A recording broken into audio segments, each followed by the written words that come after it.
It was 2 in the morning when the air inside Fort Hood felt wrong. I remember the hum of the overhead lights, the way the concrete floor held the night's chill, and the faint smell of diesel leaking from the loading bay. I was finishing the last round of inventory checks half asleep, but still alert in the way soldiers learn to be. Then I heard the door, the heavy steel one at the end of the corridor. It slammed shut with a sound that belonged to something final. I turned toward the echo and saw the red security light flash once, then steady. Locked. At first, I thought it was a glitch. Then I saw the faint line of smoke curling along the ceiling. The fire alarm stayed silent. My hand went for the radio static only. I tried the side exit. Jammed. When I called out, my voice came back hollow against the walls. Then I saw him. My stepdad, Rick Calloway, standing behind the reinforced glass. He wasn't supposed to be here. Retired contractors did not belong inside the Armory at 2 a.m., but there he was, his outline against the hallway light, a calm face I had known for 16 years. He mouthed something I could barely hear through the glass. "You always thought you were smarter than me, Captain." I froze. The way he said Captain flat mocking hit harder than the smoke. I pressed my hand against the glass, yelling for him to open the door. His expression didn't change. He just watched, then turned away. The sound of his boots faded. I felt the first sting of heat against my cheek. The smoke thickened fast, curling down in black sheets. Somewhere inside me, the officer took over. I dropped to my knees, crawled toward the emergency vent near the west wall. The handle was hot enough to burn my gloves. I remembered the last dinner we had at my mother's house 2 weeks ago, how he smiled when I mentioned the missing shipments, how he said, "You worry too much about rules." Now those words sounded like prophecy. The air grew thinner. My lungs screamed. I tore off my jacket, wrapped it around my face, and reached for the CO2 extinguisher. The gauge was empty. For a second, panic almost won. Then training returned. Assess, adapt, act. I pulled the flashlight from my belt and aimed it toward the ceiling. The smoke sensors were blackened, manually disabled. He had planned this. He knew the layout. I crawled to the central console, keyed in the override code, and prayed the system still remembered my authorization. It didn't. A red light blinked. Access denied. I could taste metal in the back of my throat. My eyes watered so bad I couldn't see the door anymore, just the outline of the ammunition cages glowing faintly through the haze. I thought of my soldiers asleep in their barracks, the reports I had filed that vanished, and how every time I questioned him, my mother would say, "Rick has done so much for you." I laughed then, short and bitter because that was true. He was doing something for me right now, teaching me how betrayal sounds when it has a familiar voice. I found the handheld emergency beacon clipped under the console, switched it on, and tapped out the code for distress. The signal was weak, but I knew drones often passed overhead at this hour. Maybe one would catch it. Maybe not. The floor trembled as something in the far bay exploded, not enough to blow through, just enough to remind me time was running out. I crawled toward the maintenance vent muscles, shaking arm blistering from the heat. I used the butt of my flashlight to hit the screws loose. 1, 2, 3. Air rushed in cool and cruel. I pressed my face near the gap and breathed once hard. I could hear sirens faint in the distance. Someone outside was shouting my name. Then the sound cut off. Silence followed, deep and total, like the world holding its breath. My head rested against the metal grid, eyes half open. The smoke swirled above me in dark ribbons, and I thought of all the safety checklists I had written, all the signatures that meant nothing tonight. My vision blurred. I pressed the SOS key again, the button slick with sweat. I told myself not to sleep.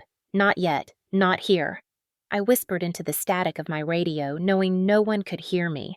"You picked the wrong soldier, Rick." My hand slipped, and the beacon fell beside me, still blinking red. The light flickered once against the wall before darkness took it. That night I learned 2 things. Loyalty can burn faster than gasoline, and the truth always survives the fire. If you've ever trusted someone who used that trust to trap you, stay with me. This story's for you. When I first arrived at Fort Hood, I thought order could keep the world from falling apart. I was 31, an ordnance officer assigned to oversee logistics and compliance for one of the largest armories in the country. My reputation had grown faster than I expected, mostly because I never let anything slide. Every inspection, every serial number, every safety tag had to match. My soldiers called me Captain Checklist, half teasing, half admiring. I wore the name like armor. Routine meant safety, and safety meant control. Something I had learned early in a house that ran on tension instead of warmth. I grew up in Waco, Texas, the only child of a nurse and a mechanic who both believed silence solved problems. My father left when I was 12. By 15, my mother, Elaine, had remarried Rick Calloway, a man who spoke with the smooth confidence of someone who thought rules were for other people. He ran a contracting firm that supplied parts to military bases across Texas. When I enlisted years later, he laughed and said, "So you'd rather polish boots than raise a family?" I told him serving gave me purpose. He smirked. "You'll learn purpose doesn't pay much." That line stayed with me not for the insult, but for the certainty in his voice. People like Rick didn't believe in service-only leverage. The Army became my way out. I climbed rank through discipline long nights and a stubborn belief that integrity still meant something. At Fort Hood, I found a rhythm that felt honest. Early mornings paperwork that smelled faintly of printer ink soldiers who trusted me to keep them safe. But peace never lasts long when the past still has your phone number. Rick's company, Callaway Defense Solutions, won several contracts with our base. It wasn't unusual. Contractors and ordnance officers often crossed paths. But one afternoon in 2016, while reviewing shipping manifests, I noticed something off. Serial numbers repeated shipments recorded as received, even though crates hadn't passed inspection. A mistake, maybe. I sent a quiet inquiry to procurement. No reply. A week later, one of my clerks found a manifest with Rick's signature. The same parts listed under 2 different invoices. It could have been clerical error, but my gut said otherwise. I filed a confidential report to CID, hoping it would disappear into the right hands. Instead, the evidence vanished. The next month, my performance review slipped from exceeds standard to needs improvement. My night duties doubled. I was told to focus on morale, not math. When I brought it up to my commanding officer, Colonel Stevens, he gave a practiced smile. "Captain Monroe, you're valuable here. Don't dig yourself into holes you don't need to fill." I learned then that corruption didn't always wear a villain's face. Sometimes it smiled while rearranging the paperwork. Around that time, my mother called more often, her tone clipped and polite. "Rick says you're making noise about contracts," she said once. "You should leave business matters to businessmen." I wanted to ask why she always believed him, but mothers like Elaine didn't handle confrontation. She built her peace by pretending storms were just wind. I tried to let it go. I buried myself in routine, the comfort of numbers lining up bolts, tightened ammo sealed. Still, the unease grew. Every time Rick's name appeared on a delivery form, my stomach tightened. I remembered the way he used to brag at barbecues about how much the government wasted. "All you have to do is know where to look," he'd say. I didn't want to believe he meant it literally. The more I checked, the clearer the pattern became: inflated orders, missing inventory, duplicate invoices. I couldn't ignore it. I copied the records, marked them for chain of custody, and sent them again to CID with a detailed report. No acknowledgement came back. Weeks later, the files I'd stored on the base server disappeared. A system glitch, Itty said. 2 days after that, someone placed a box of expired flares in my office with a note taped to it for your next bright idea. It was signed with a smiley face. I started sleeping with my boots by the door. It wasn't fear, exactly, more like readiness, the instinct that whispers, "You're not paranoid if they really are watching." By the end of that year, I'd learned to recognize silence as its own kind of threat. I stopped sharing findings, kept copies on encrypted drives at home. My world shrank to 2 zones: duty and caution. In uniform, I was the efficient Captain Monroe. Off base, I was a daughter balancing conversations with a mother who refused to see the man she married for what he was.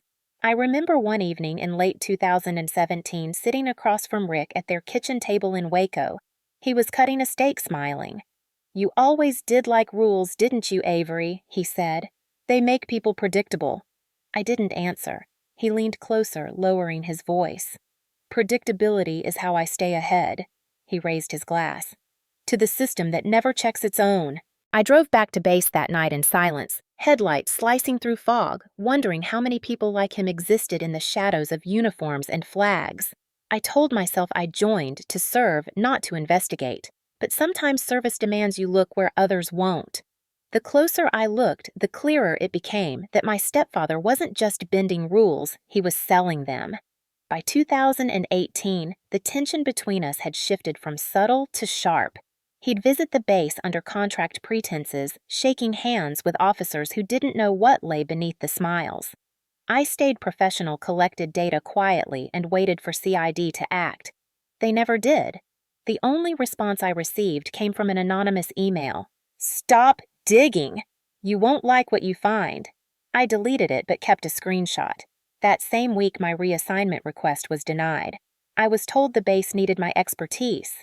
The irony didn't escape me. I started to see my world as two overlapping maps, one drawn in duty, the other in deceit. They shared coordinates, but not truth. My name carried weight on the duty roster, yet behind closed doors, decisions were made by men who believed compliance could be bought. That realization hardened something in me. The soldier who once believed in order began to understand that survival sometimes meant fighting within the very system you swore to protect.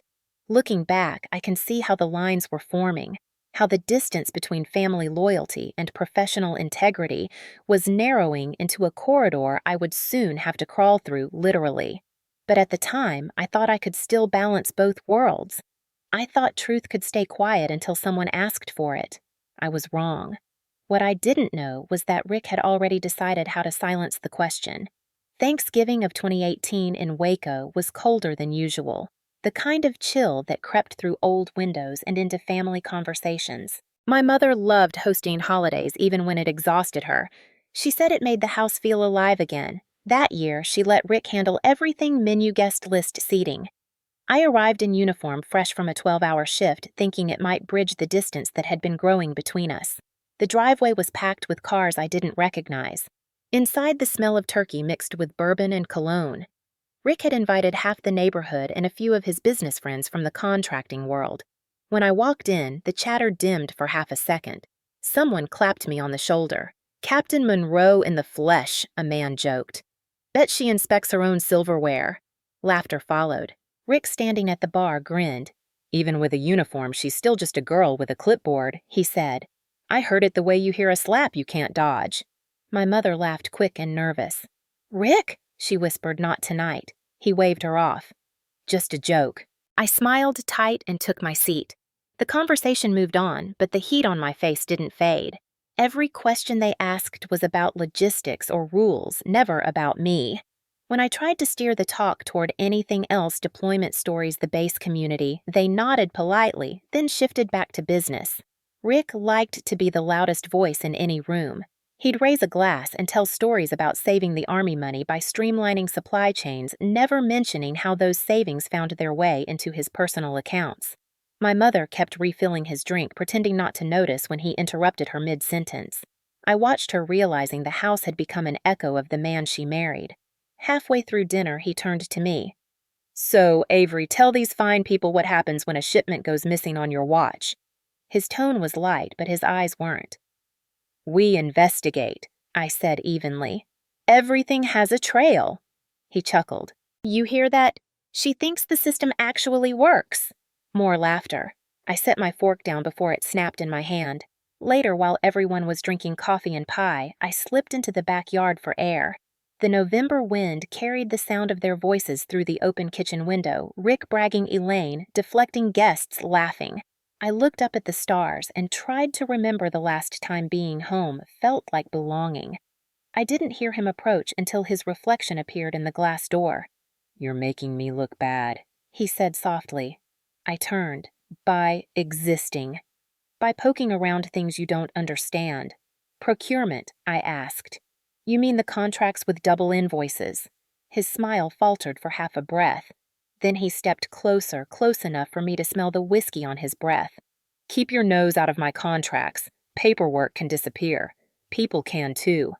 My stomach dropped, but I didn't back away. I pulled my phone from my pocket and hit record behind my side. His eyes flicked to it too late. "You're not as clever as you think," he said, "and you're not as untouchable as you think," I replied. For a moment, neither of us moved. Then he laughed, patted my shoulder, and walked back inside as if nothing happened. The porch light caught the edge of his grin before the door closed behind him. I stopped recording heart hammering and listened to the muffled sound of dishes clinking. When I replayed the audio, the words were faint, but clear enough. I thought about sending it to CID, maybe even to Colonel Stevens, but the fear wasn't about what they'd do. It was about what they wouldn't. I deleted the file. The next morning, my mother called to ask if I was coming by for leftovers. I told her I was on duty. She sounded relieved. That winter, I buried myself in work. I reviewed manifests until my eyes blurred, triple-checked inventories, and filed quiet memos that no one acknowledged. Then one afternoon in February, a fire broke out at a storage warehouse outside Killeen. Official cause electrical malfunction. The report was thin, almost rushed. But one line caught my attention. Loss includes miscellaneous vehicle parts. I compared the lot numbers. They matched the same items that had vanished from my audits months earlier. I knew it wasn't coincidence. The same contractors, the same pattern, and the same silence afterward. I drove to the site on my own time. The air still smelled of burnt rubber and diesel. Charred walls, scorched labels, a security fence already patched with new wire. A worker told me the fire spread too fast for electrical alone. I took photos, careful not to draw attention. As I was leaving, I noticed Rick's company truck parked near the entrance. No one was inside. Just an ID badge on the dashboard, laminated and clean. It didn't make sense. Contractors weren't supposed to be on site during cleanup. I stood there until the wind picked up enough to scatter ash across my boots. That night, I dreamed of the Armory catching fire, of smoke crawling across ceilings while voices laughed behind closed doors. When I woke, I couldn't tell if the dream was warning or memory. Everything felt too close. Even the bass seemed to hum with quiet tension, like it knew something was coming. I started keeping a journal, not for proof, but for clarity. Every small detail went in dates, signatures, overheard conversations, shifts in tone. It was the only thing that helped me make sense of the chaos that had begun at that Thanksgiving table. Looking back, that dinner wasn't just awkward family politics. It was the moment the lines were drawn. He had warned me once, and I ignored it. Now I understood what he meant. The paper trail I was following wasn't just numbers. It was a fuse, and someone had already lit it. The months after the warehouse fire blurred together into a long stretch of quiet that didn't feel like peace. On paper, everything returned to normal. I oversaw inspections, filled out reports, and trained new staff. But under that surface, something had shifted. The way people paused when I entered a room. The subtle glances exchanged between officers who used to greet me warmly. I'd learned to notice the small changes, how silence could spread faster than rumor. It started after the fire investigation concluded. The report came out clean signed and sealed within a week, unusual for a case that destroyed nearly $1 million worth of equipment. When I asked for follow-up documentation, logistics said the files were restricted. "Need to know basis," Captain One clerk told me. His tone was apologetic, but his eyes said, "Don't push this." I went to Colonel Stevens next. He listened politely, then leaned back in his chair. "Monroe," he said, "you're good at your job. But sometimes being good means knowing when to stop asking questions. Sir, if procurement's tied to fraud," he cut me off. "Fraud is a strong word. You've got no proof, and even if you did, this base doesn't need another scandal. Drop it." That last line hit me harder than the rest. Another scandal. It wasn't the first. Everyone knew Fort Hood's reputation headlines about negligence, missing files, investigations that went nowhere. The system preferred quiet. I left his office with my pulse pounding and a strange clarity settling in. If they wanted quiet, I'd give them something they couldn't ignore. At home, my phone buzzed with a message from my mother.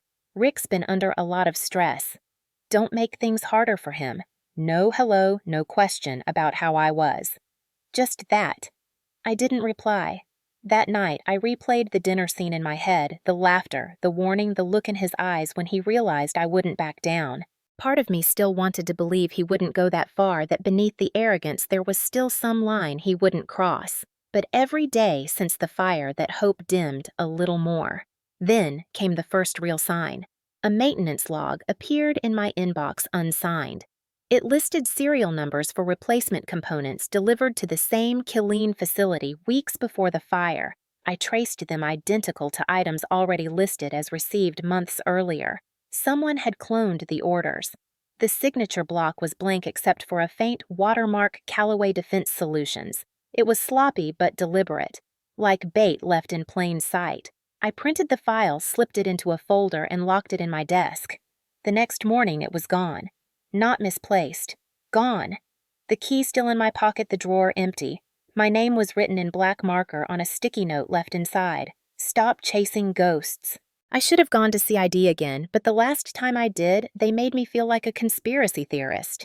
Instead, I started making digital backups on an encrypted drive I kept at the barracks. I knew I was being watched. Sometimes I'd catch sight of Rick's truck parked near the administration lot, engine off, windows tinted. When I mentioned it to my mother, she sighed. "You're overreacting. He just worries about you." I didn't answer. How do you explain to someone that the man they share a home with is capable of burning one down? Around March, the base received an internal memo about safety audits.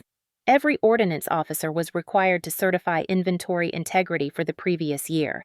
It was standard procedure, but the timing was too perfect. Someone wanted the books cleared. I worked late nights cross-checking invoices, every document feeling heavier than it should. One evening, I noticed a signature on a shipment record that looked forged. I compared it to my own from previous reports, the curve of the A, the pressure points on the M. It was a near match, but not exact. Someone had copied my handwriting to authorize shipments I never approved. The thought chilled me. If they could fake my signature, they could frame me. I spent that night sitting on the floor of my quarters, surrounded by paperwork, feeling the weight of every line I'd ever signed. Somewhere between fatigue and fear, I made a decision. I wasn't just going to report this. I was going to document everything in a way that couldn't vanish. The next morning, I began what I called my shadow log, a handwritten record of every transaction timestamped and photographed with a digital watermark. I uploaded copies to an off-base cloud account under a coded name. Every detail mattered, even the small ones: weather conditions, shift rosters, license plates. Truth had to leave footprints. My world shrank again. Friends stopped calling. The few who remained warned me gently to let the system work. I wanted to believe it could, but the system had already failed me. By summer, I was running on caffeine and stubbornness. Every day felt like a countdown. Rick had gone quiet since that Thanksgiving, but silence from him was never safety. It was calculation. He thrived on waiting for the right moment to strike. In August, he showed up at my apartment. No warning. I came home to find him sitting on the steps, sunglasses on, smiling. "We should talk," he said. "About what? Family, loyalty, priorities." I didn't move. "You've got 5 seconds to get off my porch." His smile didn't fade. "You think you're untouchable because of that uniform, but remember, paperwork can disappear." He rose, adjusted his jacket, and walked toward his truck. "People can too." The words were almost identical to what he'd said in the garage months earlier, but this time they landed differently. Not a threat, a promise. He knew I wouldn't go to the police. He knew my world was one of chains of command and internal reports, not front-page headlines. That night, I couldn't sleep. I kept replaying every conversation, every warning, every silence. There was no way back to the version of me who believed the Army would protect its own. I understood now that justice wasn't built into the structure. You had to build it yourself, one piece at a time, even if it meant burning the old foundation. The next morning, I drove to the base early, long before sunrise. I parked near the Armory, watched the first light spill over the motor pool, and wrote a single line in my journal. "He's not done." I didn't know how right I was. In less than a year, he would prove it. And I would learn what it meant to survive your own family's war. Have you ever been told to stay quiet for your own good? Comment, I hear you. January 12, 2020. Central Texas was wrapped in a cold front that cut through even the thickest fatigues. The wind had the metallic bite of something coming, a kind of static that made every sound sharper. I'd been on base since noon, running behind on paperwork and routine inspections. The Armory felt different that night, too. Still too quiet. The concrete walls held the chill, and the fluorescent lights flickered in slow, nervous rhythms. It was close to midnight when I finished the third inventory cycle. I should have gone home, but something kept me there. Maybe habit. Maybe instinct. I made one last pass through the main bay, clipboard in hand, the smell of oil and metal heavy in the air. The hum of the ventilation system was steady until it wasn't. I caught at the faintest drift of something foreign. Smoke faint and bitter, the kind that doesn't come from machinery. I turned toward the loading bay doors, listening. Nothing. The alarm panel stayed dark. No blinking lights, no warning tones. A base this size doesn't go silent by accident. I walked to the rear control console and keyed in the diagnostic. System nominal, but the smell grew stronger, curling low along the floor. I followed it, boots echoing on concrete flashlight beams slicing through the shadows between crates. The moment I rounded the corner, I froze.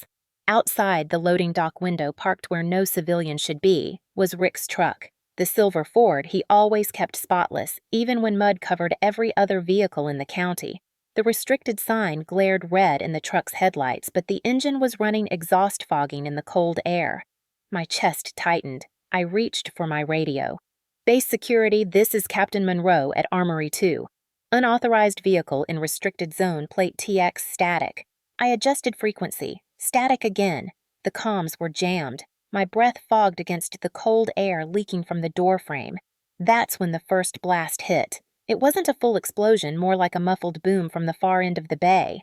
The lights flickered once, twice, then went red. Heat rolled through the corridor like a wave. The fire alarms stayed silent. My hand shot to the suppression switch. Dead. It was all deliberate. The flames leapt fast, licking along the racks stacked with sealed containers. I ran for the main exit. The door handle burned under my glove. I jerked back, cursing, tried the emergency release. Nothing. The lock engaged from the outside. I spun, coughing as smoke thickened the air, turning gritty. Then I saw him. Rick stood beyond the reinforced glass of the observation door, face washed in orange light. For a split second, I thought maybe he'd come to help, but then I saw the keys dangling in his hand. His voice came through muffled, but clear enough. "You ruined everything, Avery. They'll think you died in an accident." My throat went dry. I pounded the glass. "You don't have to do this." His expression barely changed, a calmness that chilled me more than the air ever could. He tapped the glass once, almost gentle, like saying goodbye, then turned and walked away. His shadow stretched long in the firelight until it vanished. The heat pushed harder now, roaring as it fed on the stacked wooden pallets and oil-stained rags left from maintenance. I stumbled backward, scanning the room. My training took over instinct, rising above panic. Assess, adapt, act. The CO2 extinguisher by the north wall glinted faintly. I grabbed it, yanked the pin, and aimed low. The stream cut a path through the smoke, but the fire was too widespread. I needed air, a route, anything. The vent near the ceiling maintenance access. I dragged a crate beneath it, climbed up, coughing hard. The metal handle scorched my palm, even through the glove. My vision blurred from the heat. I used the butt of my flashlight to strike the latch until it gave way with a metallic snap. A wave of fresh, cold air hit my face. For a second, it steadied me. I pulled myself halfway into the duct, but the pain in my arm stopped me. The sleeve of my uniform had melted against the skin where the extinguisher valve had burst earlier. I bit down hard, the taste of copper filling my mouth. "Come on, Avery," I whispered. "Move." I pressed forward, dragging myself through the vent metal, groaning beneath my weight. The air tasted like rust and smoke. I could hear the fire below, popping and snarling, chewing through everything it touched. My radio crackled weakly, a single burst of static, then silence. I needed to send an SOS before the battery died. I reached for the handheld beacon clipped to my belt, thumbed the emergency code sequence: 3, long, 3 short, 3, long. Morse for distress. The signal was low frequency, meant to ping the drone relay network used for night patrols. If any were nearby, they'd triangulate the heat anomaly. If not, no one would know until morning. I repeated the code twice, each press slower than the last. My head swam from the smoke. Beneath me, something collapsed, a beam or a shelf, I couldn't tell. The whole structure shuddered. I crawled another few feet until the vent narrowed. There was no way out that way. I looked down through the grate, seeing the fire spread toward the west wall where ammunition crates were stored. If those ignited, the whole building would go. I had minutes, maybe less. My hand trembled as I pulled the insignia patch from my sleeve and pressed it against the grate, hoping the fabric would fall somewhere visible if the ceiling gave way. It was a foolish thing, sentimental, but it made me feel seen. The fire's reflection turned the steel orange. I felt my heartbeat slow too steady for the chaos around me. My focus narrowed to one thought: stay alive long enough for someone to find the signal. I pressed the beacon against my chest and closed my eyes, counting each breath against the roar of flames below. Somewhere outside, a siren began to wail. The sound of that distant siren cut through the roar like a thread of hope, faint but steady. I forced my eyes open, blinked through smoke that stung like acid, and dragged myself backward along the vent until I reached the junction. My lungs burned. The heat pressed from below, turning the metal walls into a furnace. I could barely see, but years of drills and inspections had etched the layout of the armory into my memory. There was a maintenance hatch above the storage bay that led to a secondary corridor. If I could reach it, maybe I'd find air. Maybe I'd find life. I pushed forward, elbows scraping raw against metal, the sound of my breathing louder than the fire. The duct narrowed again, each movement a battle between muscle and gravity. Then came a groan from the structure below, a deep, twisting sound. I knew that sound. Structural failure. The floor was giving way. I didn't think. I moved. Crawling faster, pulling myself through until my shoulder slammed into the next cross-section. The hatch ahead was sealed from the outside, but the bolts were old. I braced my boot against the wall and kicked. Once, twice. On the third hit, it burst open with a crack. Cold air poured in, shocking and sharp. I tumbled out, landing hard on concrete. The world tilted. My vision blurred between orange and gray. I coughed until black spots filled the edges of my sight. Somewhere in that haze, I heard a new sound, boots pounding on pavement, shouts muffled through the smoke. We got movement inside. The words floated like fragments of a dream. I tried to stand, but my legs betrayed me. Pain shot up my left arm where the fabric had fused with skin. My fingers were numb, useless. I reached for the beacon. It was still in my pocket, the light dim but blinking. I held it up weakly, hoping it would catch someone's eye through the fog. The door to the corridor rattled. A voice shouted from the other side. "Captain Monroe, can you hear us?" I wanted to answer, but my throat was sandpaper. I managed one hoarse word. "Here." The sound barely escaped, but it was enough. Metal scraped against metal, and then light exploded through the darkness as the breach team cut through the door. The rush of air hit me first cold, mixing with the heat in violent swirls. Hands grabbed under my arms, lifting me, voices overlapping. "She's alive! Get her out! Watch the ceiling!" I remember fragments, the red pulse of emergency strobes, the taste of ash, the thud of boots as they carried me outside. The night air hit like ice, cruel and clean.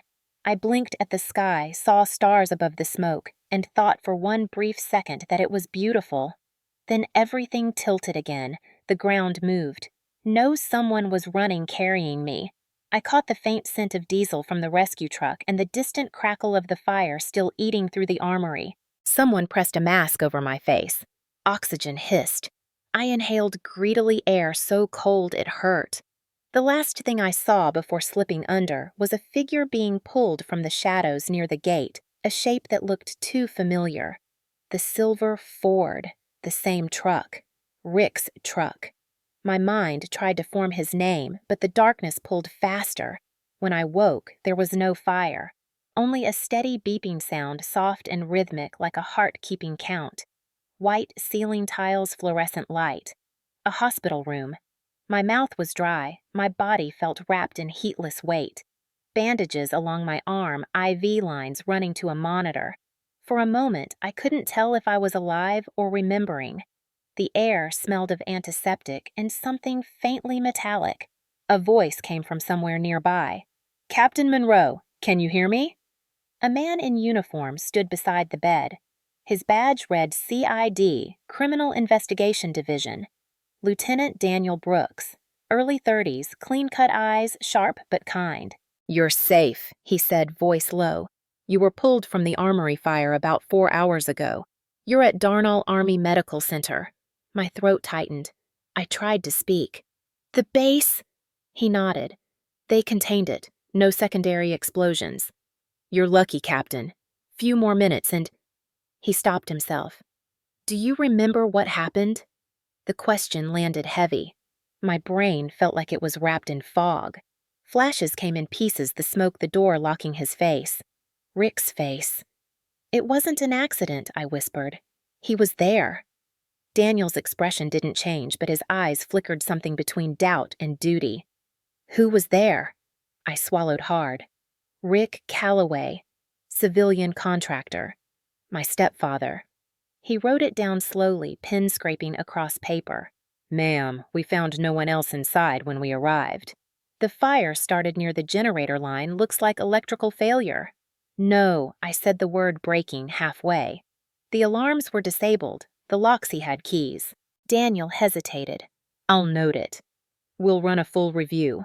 His tone was professional, but I heard what he wasn't saying. The kind of quiet that meant we've already decided what this will be. A nurse entered, adjusting the IV drip. Daniel nodded politely, closing his notebook.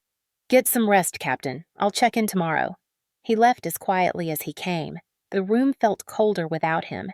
I lay there listening to the machines, the hum of air vents, the muffled sounds of footsteps in the hall. Every beat of the monitor echoed the same truth: I was alive because someone had interfered with his plan. Maybe the drone relay caught the signal. Maybe chance. Maybe the universe wasn't done with me yet. I turned my head toward the window. Beyond the glass, the horizon still glowed faintly orange where the fire had been. I thought of the patch I'd pressed against the grate, the symbol that might still lie somewhere in the ashes. My insignia. My proof. My reminder. A slow breath escaped me, shaky but real.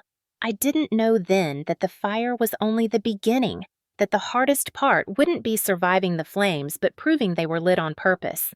The monitor beeped steady beside me, marking each second like a countdown to the next battle. The one waiting just outside that hospital door. The first thing I noticed when I woke again was the light.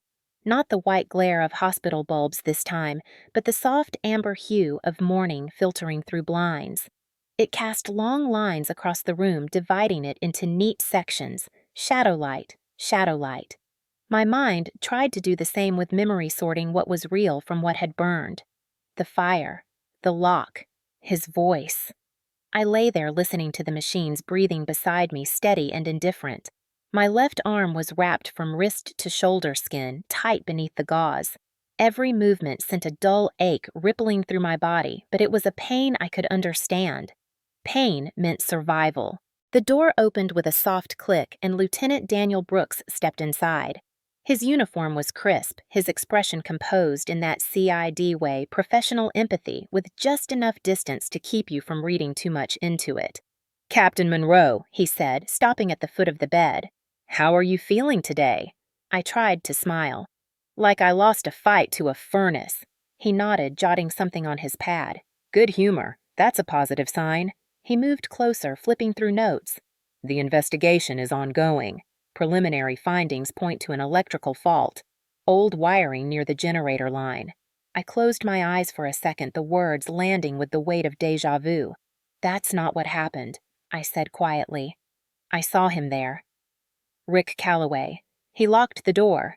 Daniel's pen paused mid-sentence. "Your stepfather." "He's not just my stepfather. He's a contractor tied to our procurement division." We checked the logs, he said evenly. No civilian vehicles registered on base after 2,000 hours. Security cameras at the south gate were offline due to storm interference. "Convenient," I muttered. He didn't respond. Instead, he offered a careful tone. "Captain, trauma can affect memory recall, especially under stress. You've been through a lot. I know what I saw." The firmness in my voice startled even me. Daniel studied me for a moment before nodding. All right, we'll keep your statement on record. He closed his folder, hesitation flickering briefly behind his eyes. For now, focus on recovery. Let us handle the rest. I wanted to believe him, to trust the system I'd built my career defending. But the phrase, let us handle the rest, carried too much history. It was what people said right before truth got lost in paperwork. After he left, the silence returned heavier than before. I watched the blinds shift with the wind, the pattern of light crawling across the floor like time itself was moving on without me. Hours passed. Nurses came and went, checking vitals, adjusting medication, avoiding questions. I tried to ask for the official report, but each request hit the same wall, still under review, classified, awaiting clearance. By afternoon, the hallway outside filled with distant voices. Then one voice I knew too well. Elaine Monroe, mother of the patient. My chest tightened. A moment later, my mother stepped in. Her posture was perfect, as always, chin lifted just enough to suggest control. She looked smaller somehow, wrapped in her beige coat, despite the warmth of the room. Avery, she breathed, moving to the bed. You look better. I couldn't read her tone. Pity, maybe. Guilt, maybe not enough. You shouldn't be here, I said. Why? She asked, smiling weakly. You're my daughter. Because if Rick finds out you visited me, he'll make you pay for it. Her face flinched at his name just slightly. Then she forced another smile. He's devastated, Avery. He told me everything. He said it was an accident, that you must have panicked. I stared at her, disbelief replacing exhaustion. He said what? He was near the base that night, yes, but only to check on a delivery route. He smelled smoke and tried to help, but they wouldn't let him past security. He came home, shaken. You're repeating his story, I said. Do you even hear yourself? Her hand twitched toward mine, stopped halfway. Honey, don't ruin his life over a misunderstanding. The Army's already investigating. Let them handle it. You don't need to make enemies. He tried to kill me. My voice broke before I could stop it. And you're worried about his life. Her eyes darted to the floor. You don't understand how dangerous this could get if you push too hard. Think of your career, your future. Please, Avery, don't do something you can't take back. I felt something inside me go still, the part that used to reach for her soft voice, her approval, her comfort. You've already taken it back, I said. Every time you chose him over the truth. Her eyes filled with tears she refused to let fall. You're tired, she whispered. You'll see things clearer when you're rested. Then she leaned in, kissed my forehead, and left without another word. The room felt colder after she was gone. I stared at the door long after it closed, trying to reconcile the image of the woman who tucked me in as a child with the one who just defended the man who locked me inside a burning building. Family loyalty, I realized, wasn't love. It was currency, and she'd already spent hers. The next morning, Daniel returned with an update. The official cause remains electrical, no evidence of foul play. His voice carried that same bureaucratic calm, the kind that could bury truth under procedure. You can request the site report after clearance, he added. How long weeks? Maybe months. I nodded, pretending to accept it. But inside, something sharper formed a quiet decision. I wasn't waiting for permission to prove what I already knew. I waited until the shift changed that night, until the hallway lights dimmed and the nurses disappeared behind the glass station. Then I sat up, ignoring the pain, and reached for the bedside drawer where my Bible rested. It wasn't faith that kept it there. It was habit. My father had given it to me before his deployment when I was 10. Inside the cover I'd once written, "The truth sets you free." I had no idea how literal that would become. The door creaked softly. I looked up, expecting a nurse. Instead, a young soldier stood in the doorway, Pavic Kira Lutz, one of my logistics clerks. Her uniform was wrinkled eyes darting nervously. "Ma'am," she whispered, "I shouldn't be here." "Then why are you—" She stepped closer, glancing over her shoulder. "Because someone has to tell you the truth." Kira closed the door quietly and moved toward my bed, her hands shaking around a small metal object. "They told us to clear drone footage from the night of the fire," she said. "Said it was compromised, but I checked the backup server before deletion." She looked up, voice trembling. "You need to see this." From her pocket, she pulled out a small USB drive wrapped in a folded paper napkin. The paper had grease stains as if she'd hidden it inside a food tray. I copied what I could before they wiped the rest. My pulse quickened. "Does anyone know you have this?" She shook her head. "No, ma'am. I said I was archiving supplies inventory, but they're monitoring downloads. If they find out, they won't," I said softly. "You did the right thing." She hesitated, eyes wide. "Ma'am, what if I didn't?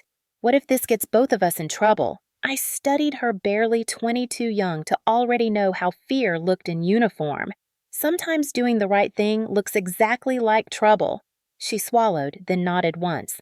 I should go before they check rounds. She turned to leave, but stopped at the door. "He was there, wasn't he? The contractor." Her voice was barely a whisper. I met her gaze. "Yes." Her eyes filled with something like sorrow and respect at once. "Then make it count," she said, and slipped away. The door clicked shut behind her, leaving the air heavy with the weight of what she'd handed me. I stared at the small drive in my palm, its metal edge catching the dim hospital light. Proof. The one thing they told me didn't exist. I tucked it beneath the blanket, heart pounding at the thought of cameras in the hallway, nurses walking by, anyone noticing. I waited until midnight, when the hospital settled into that strange stillness between shifts. Machines hummed, footsteps faded, and somewhere down the hall a patient's monitor beeped in steady rhythm. I slid open the Bible's cover, pressed the drive flat between the pages, near John 8:32, "And ye shall know the truth, and the truth shall make you free." The irony wasn't lost on me. I whispered it under my breath, sealing the book shut. Then I leaned back, exhaustion finally catching up. Sleep came in waves, fitful, filled with flickers of memory. The door locking, the sound of boots walking away, the heat, the face of the man who taught me to distrust silence. I woke to sunlight and the rustle of paper. A nurse was replacing charts at the foot of my bed, humming to herself. I scanned her badge, civilian staff, not military. She caught my eye, smiled politely, and left. Minutes later, Lieutenant Brooks entered again, holding a folder. "Morning, Captain. You're being cleared for transfer to outpatient recovery within the week." His tone was brisk, almost relieved. "We'll need you to sign a few statements before release. Statements about what your account of the incident," he said. "For the record I repeated, the one that says electrical fire." His jaw tightened just enough to notice. "That's the current determination." "Yes." I studied him. "Do you believe that he didn't answer immediately?" "Belief doesn't matter, Captain. Evidence does. And right now, the evidence points to malfunction." "What if new evidence appeared?" I asked carefully. His brow furrowed. "If you're holding something, you need to submit it through the proper channels. Like my last report." The silence between us was heavy. He sighed. "I'm trying to help you. There are people higher up who'd rather this disappear quietly. Don't give them a reason to make that happen." He set the folder down. "Read it carefully before signing." Then he left. His words echoed in the space he vacated. Disappear quietly. That was the pattern. That was always the pattern. I waited until the footsteps faded completely before reaching for the Bible. My fingers brushed against its spine. Still there. Still safe. Later that afternoon, my mother came again. No flowers this time, no awkward smiles. She stood by the window, arms crossed, avoiding my eyes. "I heard you've been asking questions," she said softly. "People are saying you're not resting. Resting doesn't bring justice." "Justice." She gave a small, bitter laugh. "You think there's justice in this world? You think exposing him will fix what happened? It'll only ruin everything you've built." "Everything he built on lies," I corrected. She looked older, suddenly worn down by a lifetime of compromise. "You can't keep fighting everyone, Avery. The Army, the investigators, your family. You'll lose." "Maybe," I said, "but at least I'll lose for the right reasons." Her eyes glistened. "You're your father's daughter," she said, too proud to survive quietly. I didn't answer. There was nothing left to bridge between us. She left soon after, closing the door softly behind her, leaving behind a perfume that somehow smelled like goodbye. That night, I lay awake, replaying everything: Brooks's warning, my mother's plea, Kira's trembling hands. The drive felt like a heartbeat, hidden inside the Bible, small but insistent. I didn't dare plug it into the hospital computer. Too many eyes, too many ghosts in the system. Instead, I began writing everything I remembered: the timeline, the details, the threats, the smell of diesel, the angle of the truck's headlights. If I couldn't access the footage yet, I'd preserve the context. Truth without proof was still truth waiting for its witness. 2 days later, a weathered sergeant came in with discharge paperwork. "You're cleared for release, Captain," he said. "Transport arranged tomorrow. Orders from command." His tone suggested those orders didn't come from the hospital. I nodded, hiding my unease. When he left, I opened the Bible one last time, tracing the indentation of the drive beneath the pages. Proof existed. The question was whether anyone would let it live long enough to matter. I looked out the window at the evening sky streaked with red and gold over the Fort Hood horizon. The color reminded me of flames. The world thought that fire had ended, but I knew better. It was only moving, spreading through silence, waiting to consume whatever truth dared to survive it. Ever had proof everyone told you to bury say, "Not this time"? Returning to duty after the fire felt less like healing and more like entering a room that remembered your mistakes. The air at Fort Hood carried that winter dryness that stung when you breathed too deeply. I moved slower than before, my left arm still tight with scar tissue, the skin pale and uneven beneath the uniform sleeve. The doctors had cleared me for limited capacity, a term that sounded merciful until you realized it meant invisible. They reassigned me to administrative oversight, data verification, internal memos, safety brief summaries. Safe work, quiet work, the kind that keeps a soldier busy while the story around her is rewritten. The first morning back, I walked across the motor pool just before sunrise. The light caught on the repaired siding of the Armory steel, still scorched at the edges despite fresh paint. From a distance, it looked whole again, but up close, the damage never really left. Neither did mine. I kept my head down as I passed through the security gate, nodding to guards who looked at me with the polite discomfort people reserve for survivors of something they don't want to understand. Inside the office, my desk had been moved. Smaller space, fewer files. A quiet reminder that while I'd survived, my place had changed. Colonel Stevens summoned me within the first hour. His office smelled faintly of coffee and varnish blinds half closed against the morning sun. "Captain Monroe," he said, gesturing for me to sit. "Glad to see you back." His tone carried the practiced warmth of command, a mixture of control and reassurance that hid more than it revealed. "Thank you, sir," I said. "I'm ready to continue full duties." He smiled tightly. "Let's not rush. You've been through a trauma. The investigation concluded it was an electrical fire. I'd rather not see you reopen old wounds." My hands stayed folded in my lap. "With respect, sir, I'm not reopening anything. I'm finishing what I started." His eyes narrowed just slightly. "You're making enemies you can't see," he said, "and some of them have longer memories than you think." "If that's a warning, I'll take it as proof I'm close," I said. For a moment, we held each other's stare, silence stretching between us. Then he leaned back. "You have potential, Captain. Don't waste it chasing ghosts." I stood. Sometimes ghosts are just truths the living buried. I left before he could respond. The hall outside felt colder. Every sound, footsteps closing doors, papers shuffling, carried a tension that made my skin tighten. I started documenting everything that day. Every conversation, every memo, every offhand remark. Not paranoia, preparation.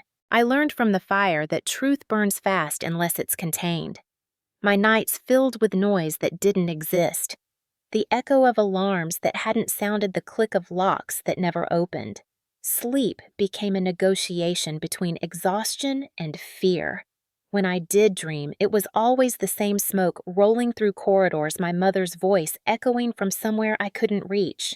I'd wake drenched in sweat, the scent of hospital antiseptic still clinging to my memory. During the day, I found patterns in paperwork. Small inconsistencies others missed or pretended not to see. Duplicate entries on supply orders. Vendor names spelled differently between forms. In one case, an invoice for vehicle parts routed through a holding company with no listed employees. The signature on the approval line was familiar. Rick Calloway. He wasn't just a contractor anymore. He was laundering procurement through a network that used the Army's own bureaucracy as camouflage. I traced the accounts quietly, following the paper trail through layers of shell companies registered under false addresses in Dallas Temple and Killeen. The deeper I went, the clearer it became that this wasn't just one man's corruption, it was systemic. But the files I accessed started disappearing again. Not deleted, replaced with new versions that carried my digital ID stamp. Someone was framing me. I took screenshots, stored copies on an encrypted drive, backed up the rest off base.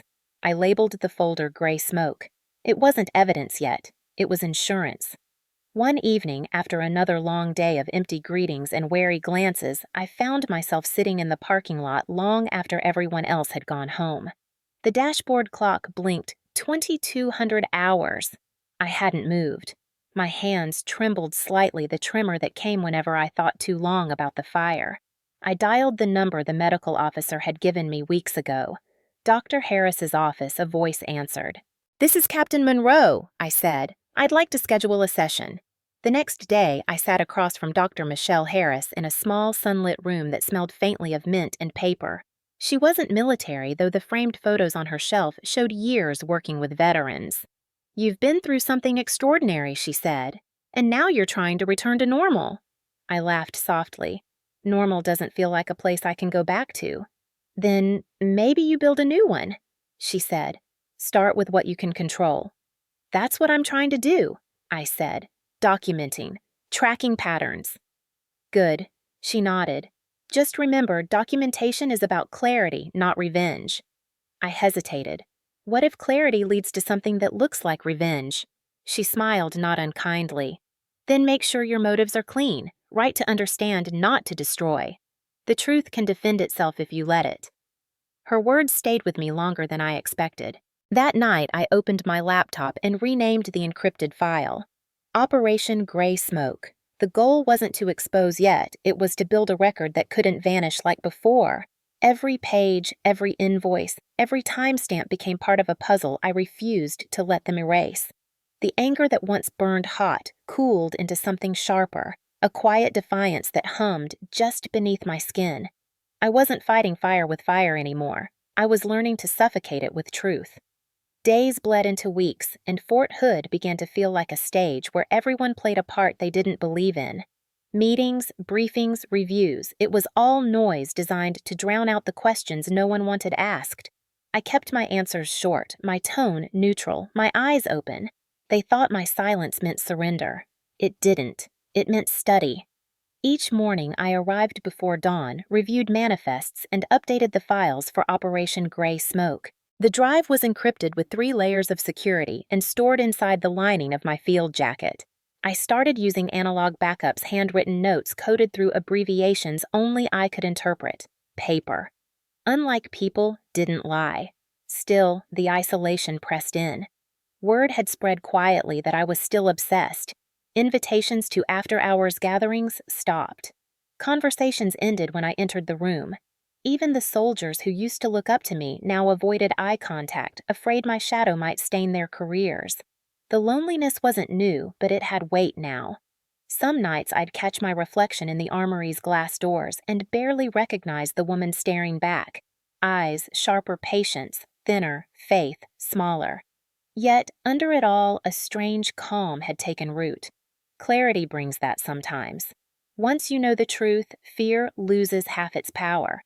Then came the transfer order. My reassignment to a temporary evaluation post at the administrative annex, basically a polite exile. When I questioned the necessity, Stevens smiled in that rehearsed way of his. "Captain, it's to give you space. You've been through trauma. This will help you focus on recovery." I signed the form, but the moment I left his office, I recorded the date, time, and wording in my journal. Everything had meaning now. Every word left fingerprints. That weekend, I drove into town to meet Dr. Harris again. The clinic sat just off the main road, next to a church and a diner that smelled of old coffee and rain. She greeted me with the same warmth, though her eyes read me faster than I could speak. "You've been documenting," she said. "I can see it on your face. It's all I can control. And how does that feel?" "Necessary." "Not peaceful." I smiled faintly. "Peace comes later. Proof comes first." She studied me for a moment, then said, "Be careful, Captain. When you build a life around evidence, you risk losing sight of the living part. I didn't answer. She sighed. Just promise me one thing. If you feel cornered, right before you react. That's all I've been doing, I said. Good, she replied. Then keep writing. Document, not react. Her phrase echoed in my head long after I left. That night, I uploaded a new folder into Gray Smoke titled Behavioral Patterns. Inside it, I detailed every interaction with Stevens, each small shift in tone, each denied request. I recorded the frequency of random security checks around my office 5 in 3 weeks, when before the fire it had been once a quarter. They weren't searching for contraband, they were searching for me. One evening, I returned from the annex to find my apartment door ajar. Nothing stolen, nothing broken. Just a sense of rearrangement, the kind that whispers someone's been here. My laptop was still on the table untouched, but the Bible where I'd once hidden the first USB, the one from Kira, sat slightly open, the ribbon marker moved. I froze, pulse hammering. Someone knew. I checked the Gray Smoke drive immediately. Files intact. Encrypted key still valid. Relief mixed with fury. The next morning, I requested a meeting with Daniel Brooks. He'd kept his distance since the hospital, but I knew he hadn't stopped watching. CID officers rarely did. We met at a cafe near the base neutral ground, where conversations were casual but not private. He looked tired, eyes shadowed from late nights. "You're poking the bear again," he said. "I'm feeding it the truth," I replied. "You think you're the first to try? You won't like how it ends." "Maybe not," I said, "but maybe this time it won't end the same way." He leaned forward, voice low. "You have to understand the scale of what you're touching. The contracts, the signatures, they go above Callaway. Way above. Then maybe that's exactly why it matters." For a moment, his composure cracked. "You don't have allies here, Captain. Not real ones. The people signing your orders would rather write your obituary than your commendation." "Then I'll write it myself," I said, standing. "At least it'll be accurate." He didn't stop me. He didn't have to. The warning was already written in his silence. By late February, I'd compiled enough data to map the entire scheme. Dummy vendors, falsified shipping routes, payment transfers linked to a private account under a trust registered to Elaine Callaway. My mother. The discovery hollowed me. It explained everything, her defenses, her distance, the guilt behind her eyes. She wasn't blind. She was bound. Whether by fear or greed, I didn't yet know. That night, I sat on my floor, surrounded by papers, my arm aching from tension, and realized the scope had changed. This wasn't just about survival anymore. It was about lineage, legacy, and the price of silence. I thought of Dr. Harris's words, "document, not react," and took a long breath. I started drafting a comprehensive report, summarizing everything from the fire to the forged invoices. A single document that connected every lie, every omission, every dollar. I titled it simply, Operation Gray Smoke Phase 1 Complete. Then I encrypted it, stored 3 copies in separate locations, cloud flash drive, and printed hard copy in a sealed envelope inside my locker. I wrote one sentence at the end, the closest thing I had to faith. If they bury me again, the truth will still breathe. I slept for the first time in weeks, but it wasn't rest. It was readiness. The kind soldiers know before battle, not the loud kind, but the quiet resolve that settles before dawn when the world hasn't yet decided who will survive the day. By March 2021, the Texas air had warmed again, but inside Fort Hood, the atmosphere felt colder than ever. Whispers traveled faster than orders, and I'd become a ghost people nodded to but never really saw. The report was finished now, 216 pages of patterns, numbers, and names. Operation Gray Smoke had grown beyond me. It was bigger than Callaway, bigger than the Armory. It was about how truth gets buried under ranks, signatures, and family ties. I knew keeping it hidden wasn't enough anymore. Truth locked away is just another form of silence. So I printed 3 copies, one bound, one unmarked, one encrypted, and mailed them through separate channels. The first went to the Inspector General's office in Washington, D.C., sent through a military courier under a pseudonym. The second I shipped to Army Times disguised among standard requisition documents. The The third I hid in plain sight, an anonymous upload through a secure whistleblower portal, the kind meant for people who had nothing left to lose. I used an old call sign from basic training as the tag Echo 17. That was the signal. Once sent, I couldn't undo it. The next morning, the wind over Fort Hood carried a heaviness I couldn't explain. The base moved normally, trucks loading supplies, soldiers marching in formation, but there was a vibration in the air like static before a storm. At noon, my secure phone buzzed with a coded text. It came from an unlisted number, but I recognized the pattern of phrasing. Instantly, it was Daniel Brooks. The message read, "Watch your six. Audit orders just came down." I stared at the screen, pulse quickening. They were coming. Not for the truth yet, but for me. I locked my computer, grabbed my jacket, and walked out of the office. The next steps had to be clean. One mistake and gray smoke would vanish before daylight. That night, I drove off base under the pretense of visiting Dr. Harris. Instead, I headed north toward Temple, Texas. The road stretched dark and empty, the kind of emptiness that forces you to listen to your own breath. When I reached the diner near the highway junction, a familiar car was already parked outside a black sedan with Fort Bliss tags. Major David Chin was waiting in a corner booth, coffee in hand. His hair was more silver than I remembered, but his presence still carried that unshakable steadiness that had once held an entire platoon together in Afghanistan. He looked up and smiled. "Still early, Captain." "You always did arrive 10 minutes ahead of danger." I slid into the seat opposite him. "You got my message, I did. And I read your report." His eyes hardened. "You've been sitting on a live grenade. I couldn't risk sending it until now," I said. "Every network I used was compromised. Every backup mirrored." He nodded slowly, setting his cup down. "So we move off-grid." He pulled a small external hard drive from his bag. "I brought military-grade encryption independent of Fort Hood systems. We'll back up everything to 3 layers physical, digital, and cloud. 2 here, 1 out of state." I exhaled for what felt like the first time in days. "You always did love redundancy." "Redundancy is survival," he said. We moved quickly. In the diner's back booth, shielded by chatter and clinking dishes, I connected my laptop, copied the gray smoke files to his drive, then ran a secure checksum. When the green confirmation flashed, he nodded. "Now we make sure it can't vanish. Where will you send it?" "Somewhere even command can't touch," he said. "A private server managed by an advocacy firm in Virginia. They specialize in military ethics litigation. The moment this data hits daylight, it'll have protection under federal whistleblower statutes." I looked out the window, the neon diner sign flickering red against the dark Texas night. "Then it's done," I said. "Not yet," Chin replied. "You still need to prepare for retaliation. You're not just exposing fraud, you're exposing the kind of rot that pays for people's silence. I'm used to being their target. This isn't the same." His tone was final, almost fatherly. "Don't underestimate people who build their lives on lies. They'll burn the world before they let the truth stand." His warning echoed in me all the way back to Colleen. When I reached my apartment, I noticed something different.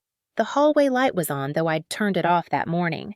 My steps slowed. Inside, the air was still, too still. I scanned the shadows, every instinct alive. Then I saw them. My mother and Rick sitting on the couch like they belonged there. A small bowl of fruit sat on the coffee table untouched. My stomach tightened. "How did you get in?" I asked. Rick smiled, leaning back casually. "Your mother still has a key. You should be grateful we used it instead of a warrant." "A warrant for what?" "For whatever fantasy you're chasing."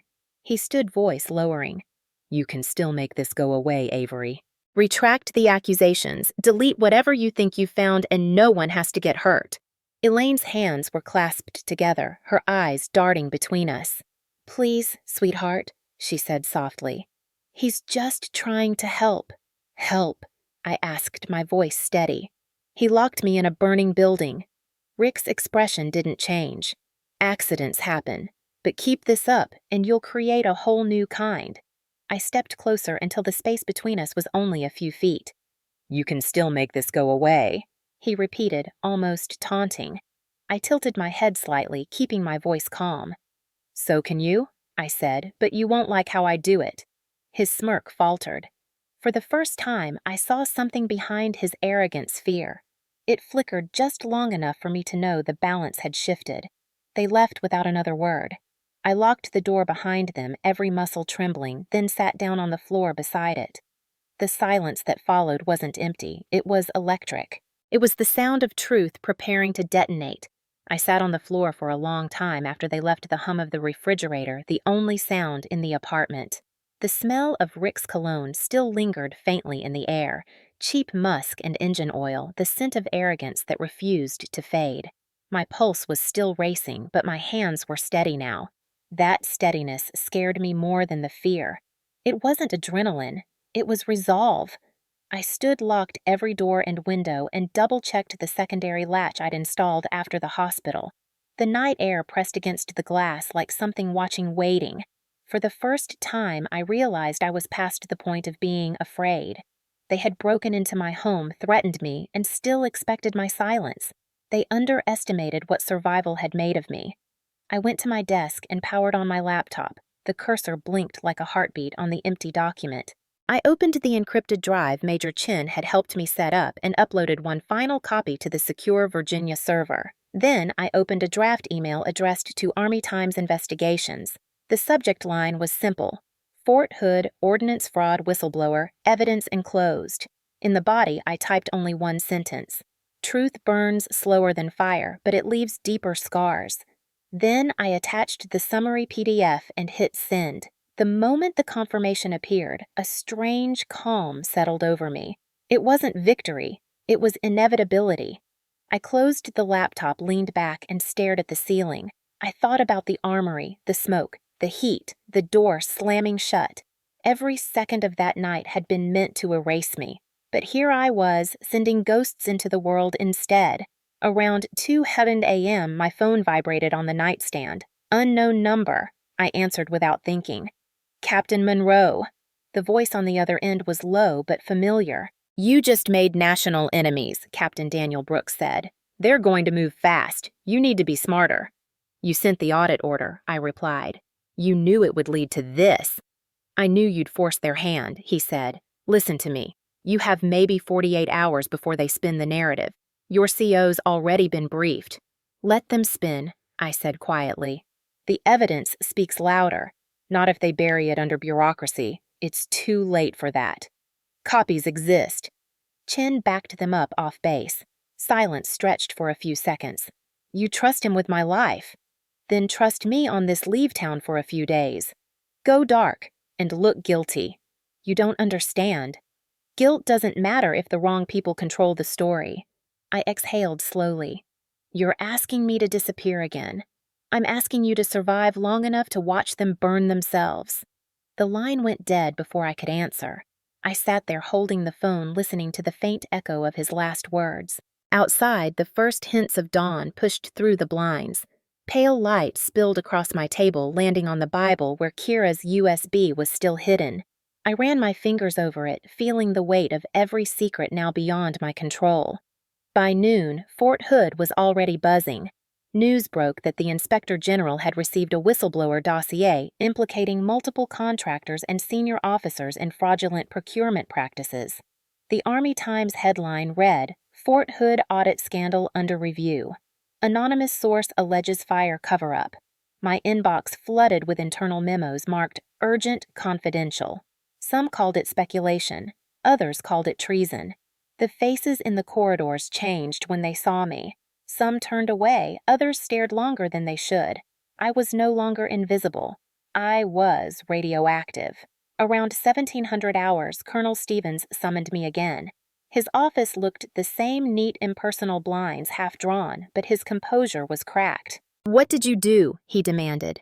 Tell me you didn't leak classified data. I reported criminal activity, I said evenly. If that counts as a leak, maybe you should rethink what's worth classifying. His jaw clenched. You've put this entire installation under review. Do you realize the chaos you've caused? You mean the exposure? I mean the embarrassment. Truth doesn't embarrass honest people, Colonel. His voice rose sharp enough to cut through the stillness. You think you're a hero. The system doesn't protect martyrs, Captain. It erases them. I stood meeting his glare. Then I'll be the ghost they can't bury." For a heartbeat, he didn't move. Then he exhaled through his nose, the kind of breath that came from anger mixed with reluctant respect. "Get out of my office!" I left without another word. Outside, the evening sun hit the metal flagpole glinting like fire. Soldiers moved around me, unaware that their base was about to become the center of a national storm. That night, Major Chin called from a restricted line. "They're investigating at the federal level now," he said. "Your report hit every trigger: procurement, arson, attempted murder. It's no longer just internal." Then it worked. "Avery," he said quietly, "this isn't over. The people you exposed won't go quietly. You need to prepare for their counterattack. I've been preparing since the fire." "Good," he said, "because it's coming." 2 days later, my apartment door was found slightly ajar again. Nothing missing, nothing moved this time, just a single folded note on the kitchen table. The handwriting was unmistakable. "You can still fix this. Last warning." No signature, just my name printed across the bottom like a threat disguised as concern. I read it twice, then burned it over the sink, watching the paper curl into ash. The fear that once ruled me had turned into something colder clarity. They could break and threaten smear, but they couldn't unburn what had already ignited. Operation Gray Smoke was alive in too many places now. By April, congressional oversight had begun preliminary hearings. Names leaked, contracts frozen. The story spread beyond Texas. I stayed quiet, kept my post, and followed Dr. Harris's mantra document, not react. Each night, I updated a final entry in my personal log. They wanted silence. I gave them truth instead. Memorial Day 2021 arrived under a heavy Texas sun that made even the brass on the soldiers' uniforms glint like fire. The parade field at Fort Hood was dressed in ceremony rows of folding chairs, polished podium, and banners printed with the words, "Honor through Safety." It was the kind of event designed to remind everyone that order still existed, that the system still worked. The irony wasn't lost on me. I had received the invitation a week earlier, unsigned, stamped with Command Recognition Committee. The letter said I was to deliver a brief address on recovery and resilience. I hadn't volunteered for it. Someone wanted me on that stage, and I decided not to disappoint them. I arrived early, standing in the shade near the reviewing stand as the band rehearsed. The sky was mercilessly clear, the air rippling with heat. Across the field, media tents had been set up, local coverage, they said. But I'd done enough reconnaissance to know a crew from Army Times was here too. Perfect. As the crowd gathered, familiar faces took their seats. Officers, contractors, families, reporters. I spotted Colonel Stevens near the front, his uniform immaculate, his expression unreadable. A few rows behind him sat my mother, Elaine, her hands folded in her lap, pearls glinting in the sunlight. Beside her, Rick Calloway wore a dark suit, sunglasses hiding eyes that had once looked at me through smoke and flame. The sight of them together didn't surprise me anymore. It clarified everything. The ceremony began with the usual cadence colors, presented anthems, sung speeches filled with polished phrases about duty, sacrifice, and honor. I barely heard them. My heartbeat drowned everything else. When the announcer finally called my name, Captain Avery Monroe, Fort Hood Ordnance Corps, the sound carried across the loudspeakers with eerie calm. Applause scattered politely as I walked up the platform steps. The podium felt too tall, the microphone too close. I could see the reflection of the crowd in the teleprompter glass, 1,000 eyes waiting to measure whether the woman who survived a fire still believed in the institution that almost buried her. "Good morning," I began, my voice steady despite the dryness in my throat. When I was asked to speak about recovery, I thought of the word itself. Recovery implies loss. It means something broke, something burned, something had to be rebuilt. I paused, scanning the faces. Rick's head tilted slightly as if daring me to flinch. 2 years ago, I stood inside an armory that caught fire. The report called it an accident, but recovery doesn't begin with lies, it begins with truth. A murmur moved through the crowd. Stevens shifted uncomfortably. I took a breath and reached into my pocket. The small flash drive felt cold against my palm, almost weightless compared to what it carried.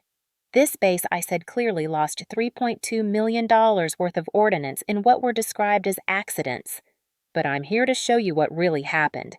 Gasps rippled before I even finished. Behind me, the screen flickered to life.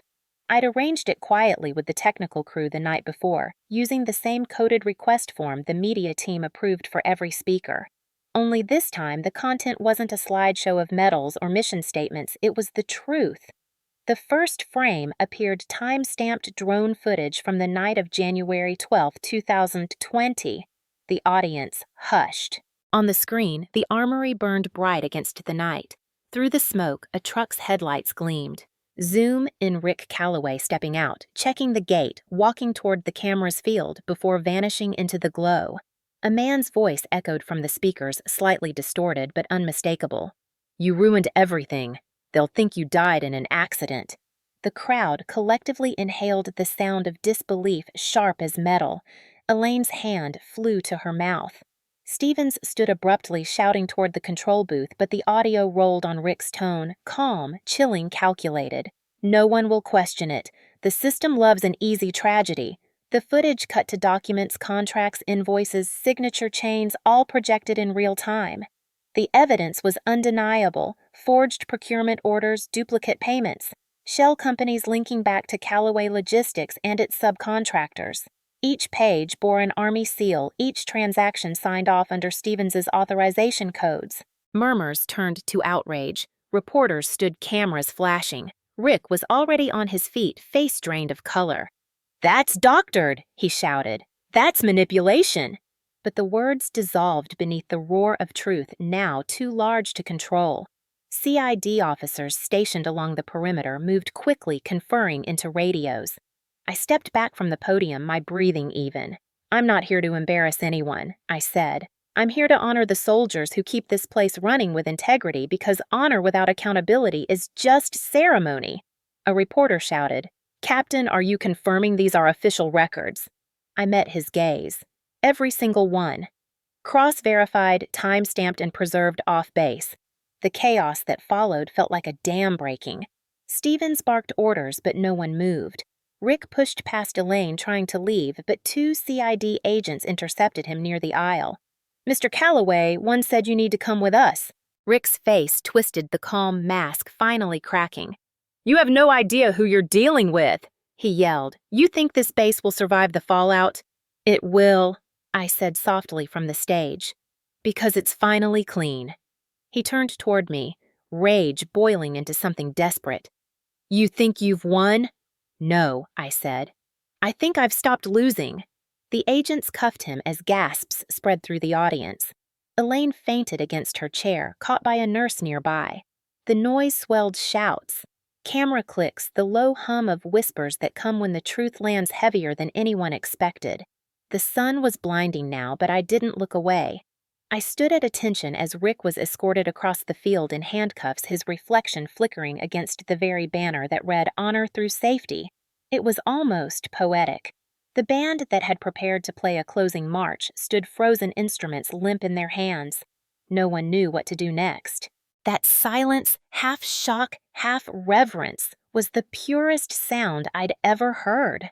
For a moment, the world held still. The crowd remained frozen in the heat, every breath suspended between disbelief and revelation. The screen behind me went black, leaving only the reflected sunlight to fill the silence. I could hear the distant hum of helicopters circling above the parade grounds. Media, I guessed, or maybe just coincidence. But in that instant, it felt symbolic, the eyes of the world turning toward a truth too bright to ignore. Colonel Stevens stepped up beside me, face pale beneath his cap. "Captain Monroe," he hissed under his breath. "You're out of line. Shut this down now." I turned to him slowly. "Sir, I just did what the regulations say we're supposed to do: report corruption and protect lives." His jaw locked, his hand tightening around the edge of the podium. "You've compromised classified data. You've humiliated the command." "No," I said evenly. "The command humiliated itself. I just brought light." He took a step back, his composure fracturing. The audience had begun to murmur again, their voices rising like an approaching tide. I could hear snippets. "She had proof. That's the contractor. They covered this up." Reporters swarmed the field, microphones flashing. Stevens realized it was over. You could see it in the way his shoulders dropped in the slight tremor that ran through his gloved hand. Power never vanishes in one blow. It drains slowly like air escaping a sealed room. He straightened his jacket, gave a stiff nod to the nearest aide, and walked off the platform without looking back. The base commander followed moments later. The hierarchy was collapsing in real time. I stepped away from the microphone, scanning the sea of faces. Some were angry, others in awe, but many, too many, looked relieved. It was the look of soldiers who'd known something was wrong but never had the proof, the permission, or the power to say it aloud. I caught Daniel Brooks at the edge of the field, his CID badge glinting in the sunlight. Our eyes met for a brief second. He gave the smallest nod, then turned away, already coordinating arrests. Major Chin appeared near the press tent, his expression unreadable but his presence grounding. I exhaled for the first time in what felt like years. They took Rick away in a black SUV, the kind reserved for federal custody transfers. Elaine followed on a stretcher, pale and unmoving, except for a single trembling hand clutching her purse. Watching her go, I felt something unexpected. Not triumph, not pity, but the quiet ache of closure. The kind that hurts less than hate. The kind that says it's done. The ceremony officially ended 30 minutes later, though ended didn't feel like the right word. It dissolved. Officers whispered into radios, guests dispersed in stunned silence, and the flag that once fluttered proudly above the reviewing stand now seemed to hang heavier in the heat. I stayed until the crowd thinned, standing on the same patch of ground where I'd nearly been buried in rumor and fire. I looked at the black SUV shrinking into the distance and whispered, "You'll never lock another door on me again." That night, the footage aired nationwide. Army whistleblower exposes contractor fraud and arson at Fort Hood. The story spread across every network: ABC, CNN, Reuters. My name became shorthand for defiance, for inconvenient truth. For the next 72 hours, the phone in my apartment rang non-stop: reporters, advocates, legal advisors. I didn't answer most of them. Instead, I sat at my kitchen table, the same place where Rick had once left his threats, and opened my notebook. On the first blank page I wrote, "Justice isn't about winning, it's about surviving long enough to tell the story." 3 days later, a formal CID statement confirmed the arrest. Rick Calloway, former Army contractor, charged with procurement fraud, arson, and attempted murder. Additional charges pending. Elaine Calloway listed as cooperating witness. The report also mentioned command oversight failures, though no names were attached yet. When I returned to base, soldiers who used to avoid me now greeted me with quiet respect. No applause, no speeches, just nods. That was enough. Change doesn't happen in parades, it happens in glances that finally meet without shame. Colonel Stevens resigned 2 weeks later, citing health concerns. I received the official notice in an internal memo stamped "effective immediately." There was no mention of me, but the timing spoke louder than any acknowledgement could. By midsummer, Fort Hood was under full federal audit. Procurement froze, contractors suspended, oversight committees dispatched. The press dubbed it the gray smoke scandal. The name made me smile somehow. My private operation had become a national headline. But beyond the noise, I felt something deeper shifting inside me. The anger that once drove me had quieted, replaced by something steadier: clarity. Vindication wasn't fire, it was light. Cold, precise, enduring. One afternoon, I stood outside the rebuilt Armory watching workers repaint the walls. A young private passed by, hesitated, then said, "Ma'am, that was brave." "What you did." I turned, smiling faintly. "No, private." It was necessary. He nodded, saluted, and walked on. That exchange meant more than any award ever could. The following week, I received a letter from the Department of Defense Inspector General's office thanking me for exceptional courage and integrity in upholding Army values. It wasn't lost on me how ironic that phrasing was the same institution that once tried to silence me now commending me for speaking. I pinned the letter to my corkboard anyway, not as pride, but as proof. Proof that truth, when forced into daylight, could bend even the most rigid machinery. That night, I sat on my balcony overlooking the quiet streets of Killeen. The air was thick with the hum of cicadas and the faint echo of distant training rounds. I thought of the fire again, the locked door, the smoke, the way the world narrowed to one instinct: survive. But survival had turned into something greater now. It had become testimony. I picked up my journal, flipped to the last entry, and wrote one final line before closing it. They built walls to contain truth. I turned them into screens. If you've ever seen power finally answer to truth, drop A in the comments. By the time the trial began in March 2022, the Texas spring had softened into those clear, windless mornings where even Fort Hood seemed still. The fire, the headlines, the scandal, they all felt like memories belonging to another life. But when I stepped onto the military courthouse steps in Waco, the smell of varnished wood and sun-baked concrete pulled everything back. The courthouse wasn't grand, but it was orderly, rows of glass doors, marble floors, an American flag hanging with perfect symmetry behind the judge's bench.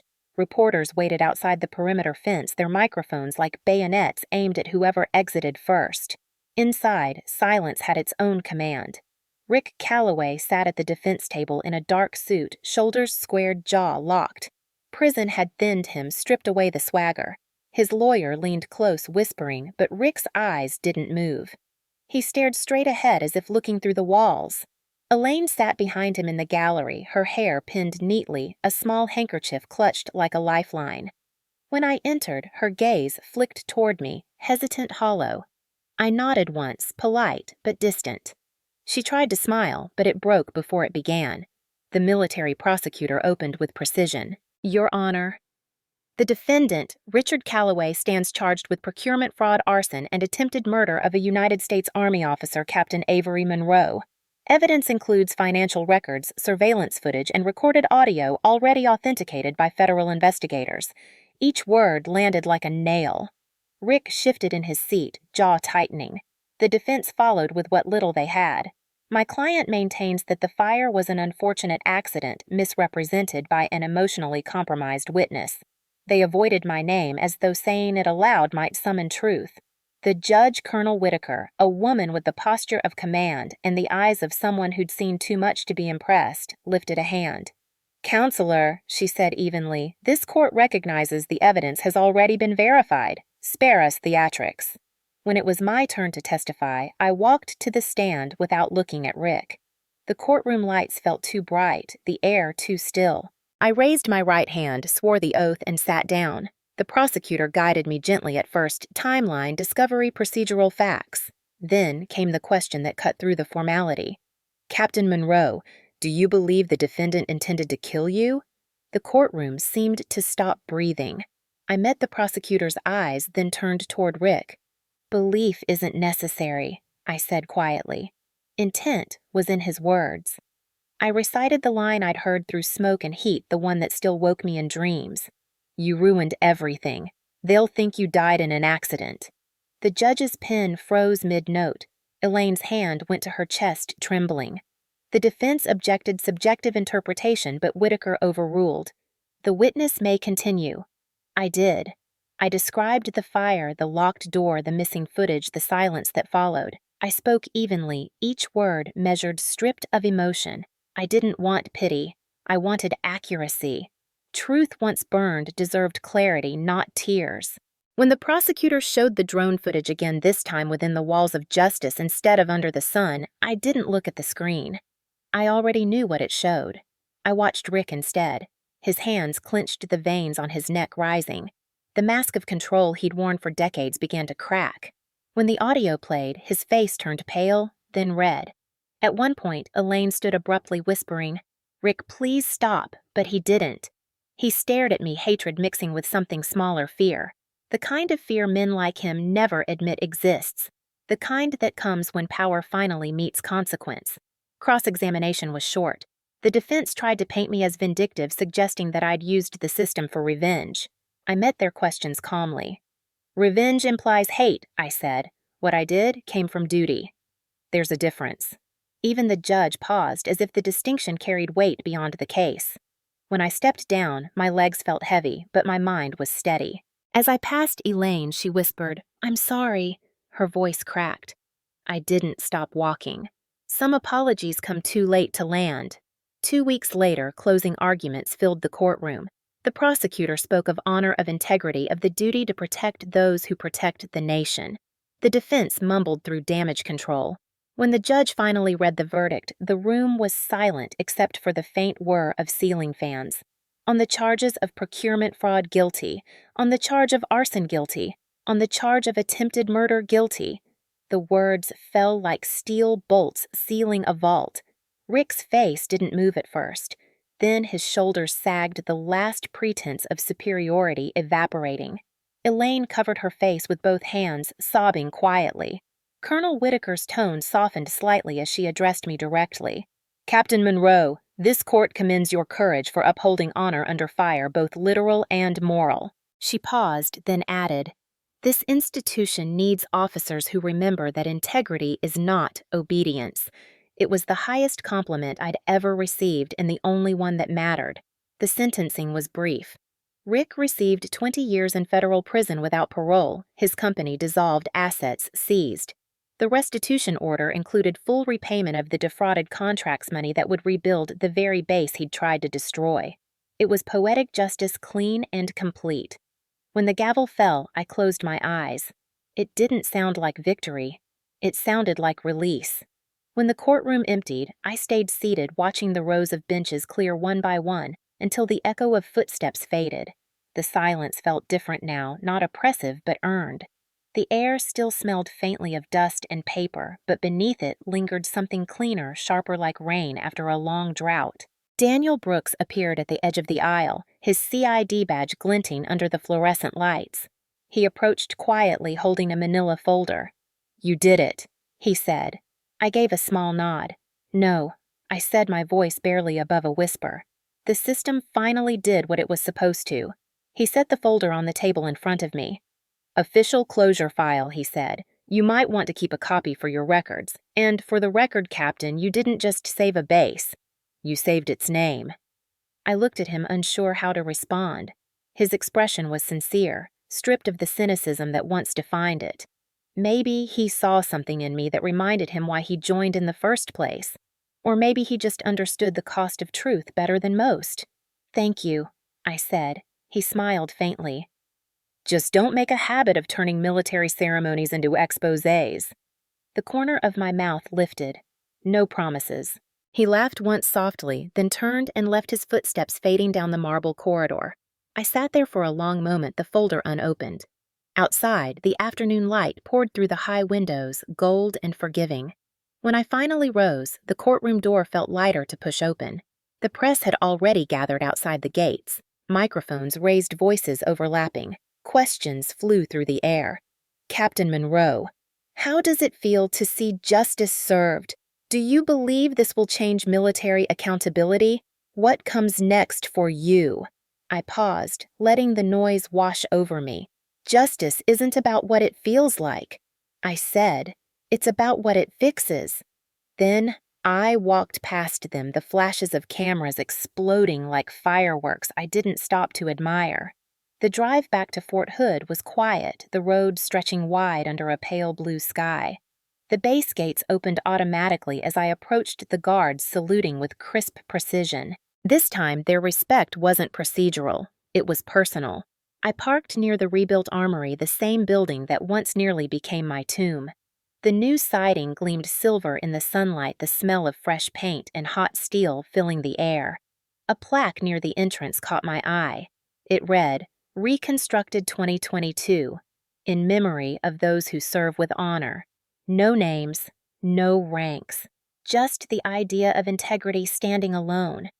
I stood there for a while, tracing the edge of the plaque with my fingers. The wind lifted slightly, carrying the sound of distant drills boots striking dirt in rhythm, a reminder that the Army moved on as it always does. But I wasn't part of its machinery anymore. I was something adjacent to it, proof that the system could break and still correct itself. I took one last look at the Armory before heading to my quarters. Inside, my belongings were half-packed. I'd already submitted my request for discharge weeks earlier, not out of anger, but completion. I'd done my part. The uniform hanging by the closet looked almost foreign now, the ribbons catching faint light like relics of a life I'd already outgrown. That night, I sat at my desk writing a final report for the Inspector General's office, a formal debrief summarizing the case's conclusion. The words came easily. They weren't angry, just factual. The ending paragraph read, Fort Hood remains operational integrity restored. Personnel morale improved. The system corrected itself through exposure. Recommend continuous independent oversight. When I finished, I signed it simply Captain Avery Monroe Rhett and closed the file. The following morning, I returned to the courthouse one last time, not for duty, but for closure. Elaine had requested to see me privately before leaving town. She waited in the corridor outside the clerk's office, her hands twisting the same handkerchief from the trial.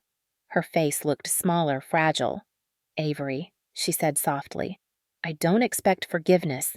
I nodded. "Then we understand each other." Her eyes filled. "I testified because it was right, not because I stopped loving him." "Love isn't the same as loyalty," I said. "You chose right. That's enough." She reached for my hand, but I didn't take it. Not out of cruelty, but peace. "I hope you find something to rebuild," I said quietly. "Because I already did." She nodded, tears breaking free, then turned and walked away down the hall, her figure fading into the bright doorway. When I stepped outside, the world felt wider. The courthouse steps led down to the open square where flags rippled lazily in the breeze. I paused halfway, watching sunlight flash against passing cars, listening to the faint hum of life moving forward. Justice, I realized, wasn't loud. It didn't roar or explode. It whispered in the calm that follows chaos, in the steadiness of breath when the fight is over. I took one deep breath, exhaled, and smiled for the first time in years. Then I walked toward my car, leaving the courthouse behind, not as a victim, not as a hero, but as someone free. The letter came in early March 2023, folded neatly inside a plain white envelope that carried no official seal, no return address, just my name, typed on an old manual typewriter ribbon, faint and uneven. The moment I saw it, I knew.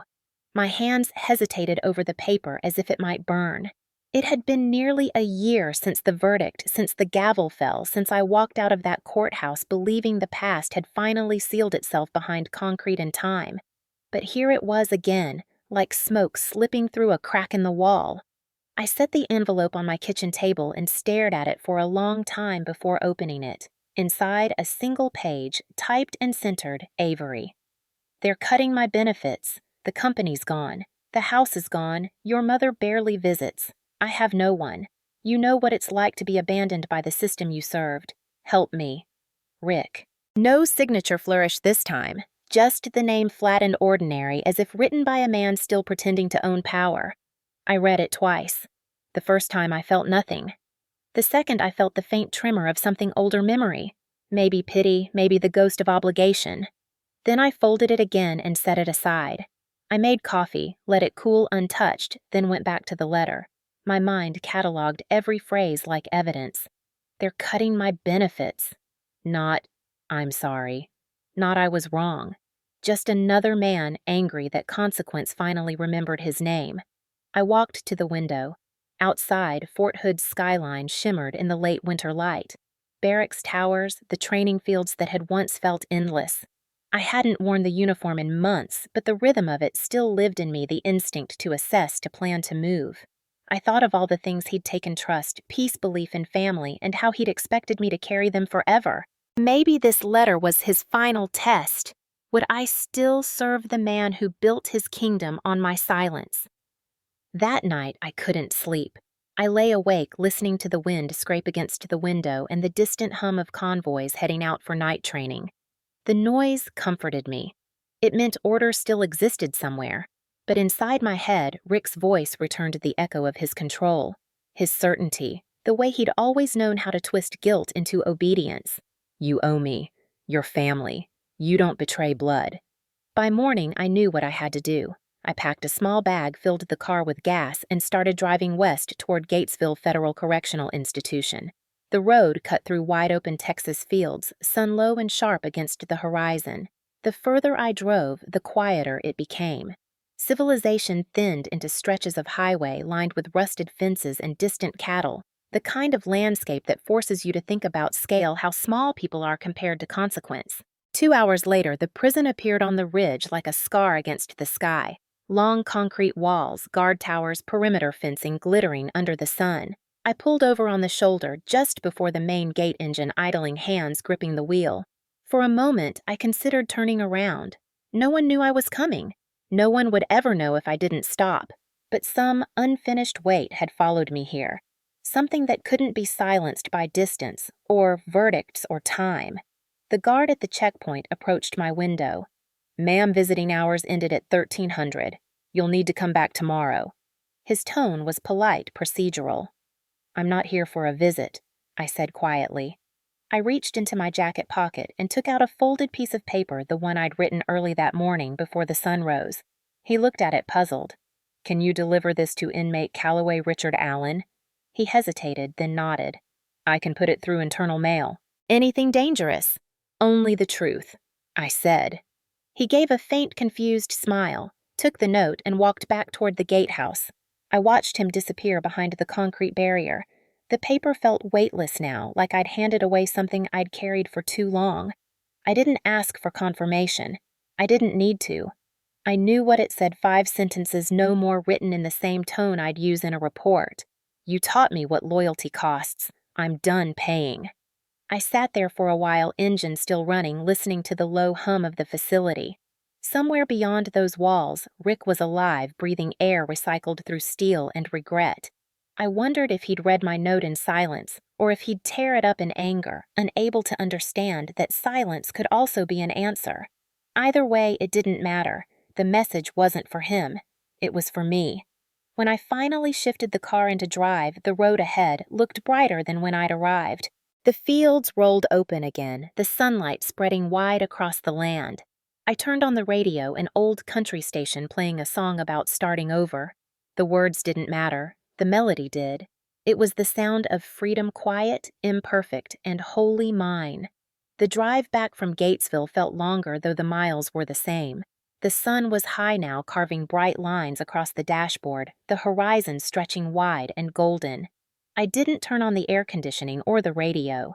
I wanted to hear the road, the hum of tires on asphalt, the whisper of wind through the cracks in the window.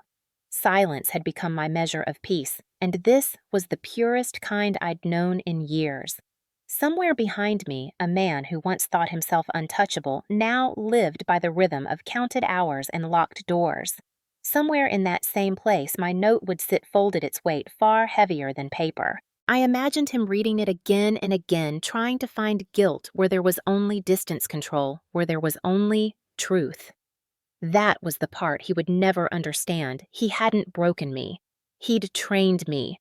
Every manipulation, every silence, every scar had forged the part of me that refused to die inside his fire. As the miles fell away, Fort Hood's skyline appeared once more. Towers Barracks, the rebuilt Armory, standing like a quiet monument to endurance. The base looked smaller now, not because it had changed, but because I had. I pulled off onto a familiar overlook where the fields rolled endlessly toward the horizon.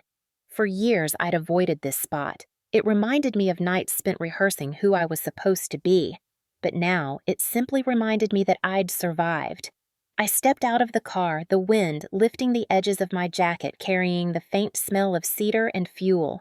The world was wide again, uncluttered by fear. I looked back once in the direction I'd come from, Gatesville, somewhere far beyond the heat haze, and whispered, "You're not my story anymore." I stayed there until the sun began to sink, painting the sky in bands of amber and rose. For the first time, I didn't think about what he took. I thought about what he gave me without meaning, to the discipline to stand alone, the clarity to see through illusion, the peace that comes from not needing revenge to feel whole. As dusk settled, I got back in the car and drove toward town, headlights cutting a narrow path through the growing dark. When I reached the city limits, I passed the sign that read, Fort Cavazos, formerly Fort Hood.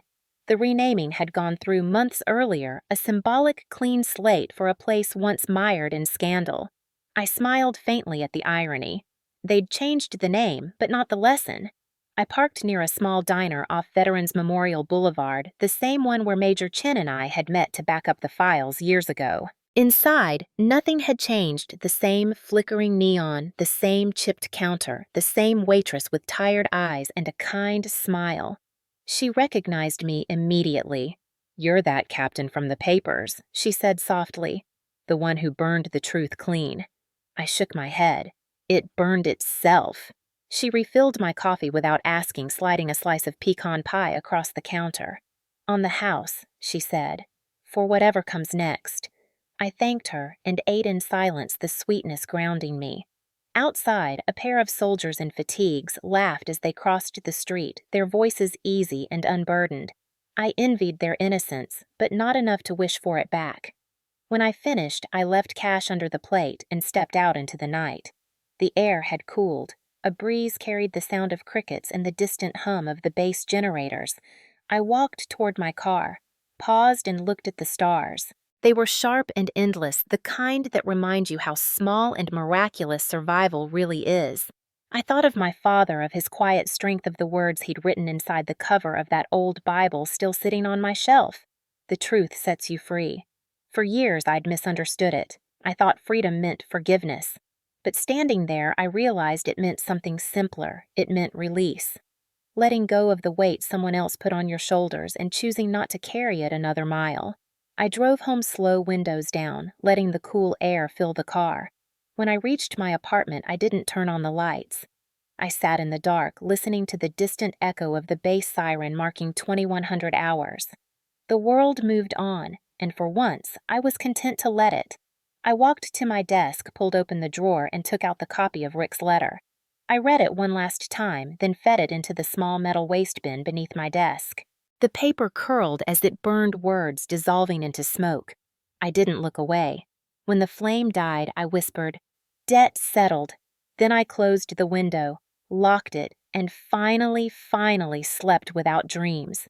By early spring 2024, the fire that once defined me had become a story other people told.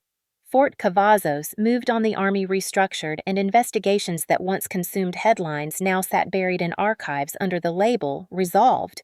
But for me, the story didn't end in the courtroom, it began there.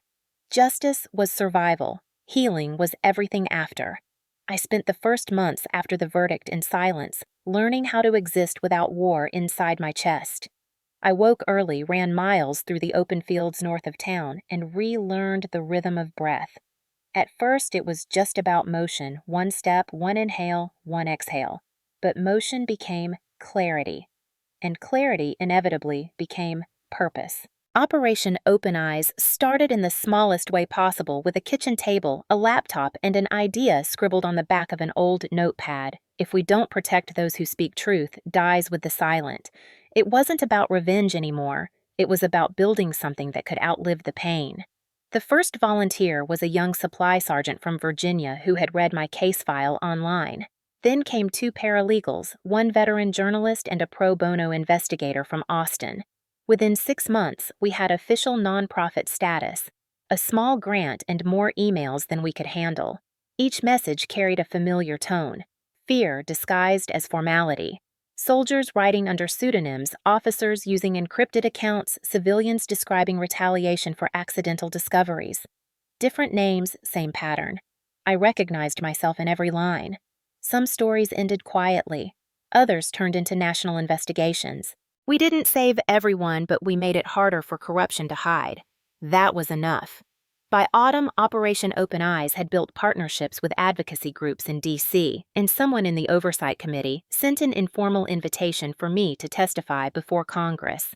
"You'll be speaking about contractor oversight reform," the email said, in the role of internal accountability. It wasn't lost on me that they'd chosen the one person who'd once been punished for doing exactly that.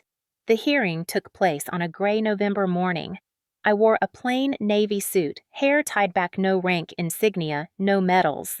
The Capitol lights were softer than courtroom fluorescents, but somehow felt heavier. As I took my seat before the microphone, I saw the panel of officials, senators, aides, observers, waiting for their next headline. I wasn't there to give them one.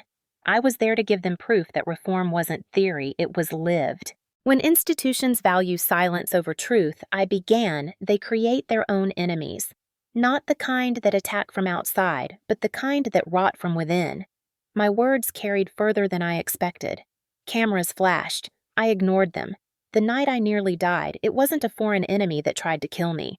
It was a man the system trusted, protected, and paid. Oversight isn't about policy, it's about culture. And culture changes one truth at a time.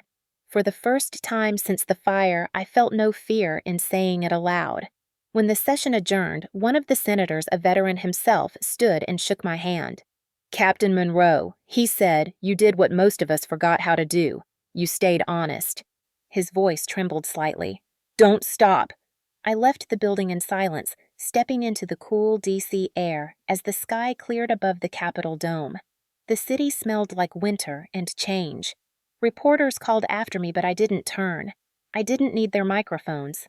The truth had already traveled farther than sound. When I returned to Texas, the base sent an official invitation for the dedication ceremony of Monroe Hall, the rebuilt Armory renamed in my honor.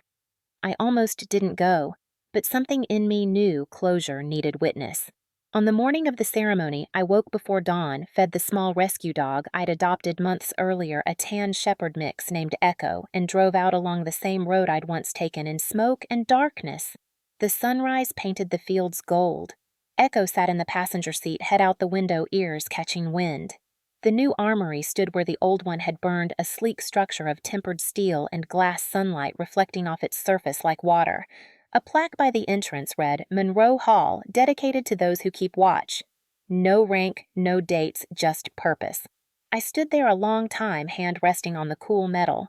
Behind me, Echo barked once, sharp and clear, as if punctuating the moment. I smiled. It was strange how peace could feel both heavy and light at once. Somewhere behind memory, I heard Major Chin's voice from years ago. You don't have to forgive them, Avery. Just outlive them. I had, and that I realized was the truest kind of victory. The dedication ended hours ago, but I stayed behind long after the crowd thinned. The breeze over the training fields carried a faint echo of applause and distant laughter from the younger soldiers who hadn't been here when it all happened. That was how it should be. They didn't need to carry my ghosts. I walked the perimeter, slowly tracing the same path I'd crawled through that night, now paved and lit with solar lamps. The air smelled of new paint, fresh steel, and Texas soil warming under late morning sun. A decade ago, this ground had burned. Now it stood quiet, rebuilt strong. My reflection shimmered faintly in the glass walls of Monroe Hall, a ghost made solid again. Echo padded beside me, tail wagging nose to the ground. When he looked up, our eyes met, and for a moment, it felt like he understood the gravity of this place, this silence, this strange peace earned in full. Inside the lobby, the walls were lined with photographs, engineers, officers, and civilian workers who rebuilt the site. At the far end, one frame caught my eye, a faded still from drone footage the moment when the rescue team broke open the armory door. Beneath it, a single caption, Integrity Under Fire. I stood there for a long time, pulse steady, breathing slow. It didn't feel like reliving pain anymore. It felt like confirming survival. Later that week, Operation Open Eyes received its largest grant to date, a partnership with the Defense Oversight Initiative. The message came with a note from a congressional aide. For those who remind us that transparency is not rebellion. I forwarded it to my small team with a single sentence. We're just getting started. We expanded outreach, created a hotline for anonymous reports, and built legal resource kits for service members afraid to speak. Some days it felt like standing in front of another wildfire with only a pail of water. But I remembered something Dr. Harris once told me. You don't put out every flame, Avery. You teach others where the exits are. By summer, the office walls were covered in maps, timelines, and pinned letters of thanks from people we'd helped. One came from a Navy mechanic in Norfolk, another from a logistics officer in Colorado Springs. Every story different, every voice carrying the same tremor of fear turned into relief. I kept them all in a binder labeled Echo Reports, not for vanity but for continuity. Proof that change was not an event, it was a chain reaction. One evening, as thunder rolled outside and rain began to tap against the windows, I sat at my desk updating the monthly report. Echo lay curled near my feet. The stormlight flickered across the floor, soft and uneven, like the fire had been rewritten into something gentle. I closed the report, leaned back, and listened to the rain. For years, that sound had triggered panic. Now it just sounded like cleansing. My phone buzzed a call from Major Chin. His voice was older, but steady warm in the way that makes distance irrelevant. I saw the ceremony, he said. You did good, Monroe. You always said survival was the first victory. I did, he replied, chuckling. But you went ahead and built a second one. There was a pause, the kind that sits between teacher and student, who've both lived long enough to understand what words can't fix. "You found peace, didn't you?" he asked. "I found purpose," I said. "Peace came with it." "Good," he said softly, "because that's how you outlive them." After we hung up, I walked outside. The rain had stopped, leaving the air cool and clean. I could see the flag at Monroe Hall catching wind under the floodlights, rippling against the darkening sky. I stood at attention for a moment, not out of habit, but gratitude. Gratitude for still being here, for still believing that truth, however slow, still mattered. Echo trotted up beside me, his wet fur brushing against my leg. I reached down, scratched behind his ear, and whispered, "We made it." As dawn broke the next morning, I returned to the base one final time before the new quarter began. The sky blushed pale pink over the fields, the light creeping through the mist like forgiveness taking shape. I stood before the flagpole outside Monroe Hall as the first bugle call of the day echoed across the training grounds. Soldiers formed up in distant lines, saluting toward the same rising sun. I raised my hand to my brow, my arm still faintly scarred, the gesture slow but unwavering. For years, that salute had been duty. Now it was freedom. When the anthem faded, I lowered my hand and whispered the same words I'd once written in my final report. The system corrected itself through exposure. Then I added something new, and so did I. The wind carried it away, scattering it into the light. The bass woke behind me, boots striking dirt, engines rumbling orders called. But I stayed a moment longer, just long enough to watch the flag lift fully into the wind. It shimmered against the sun like something reborn, weightless, endless, and free.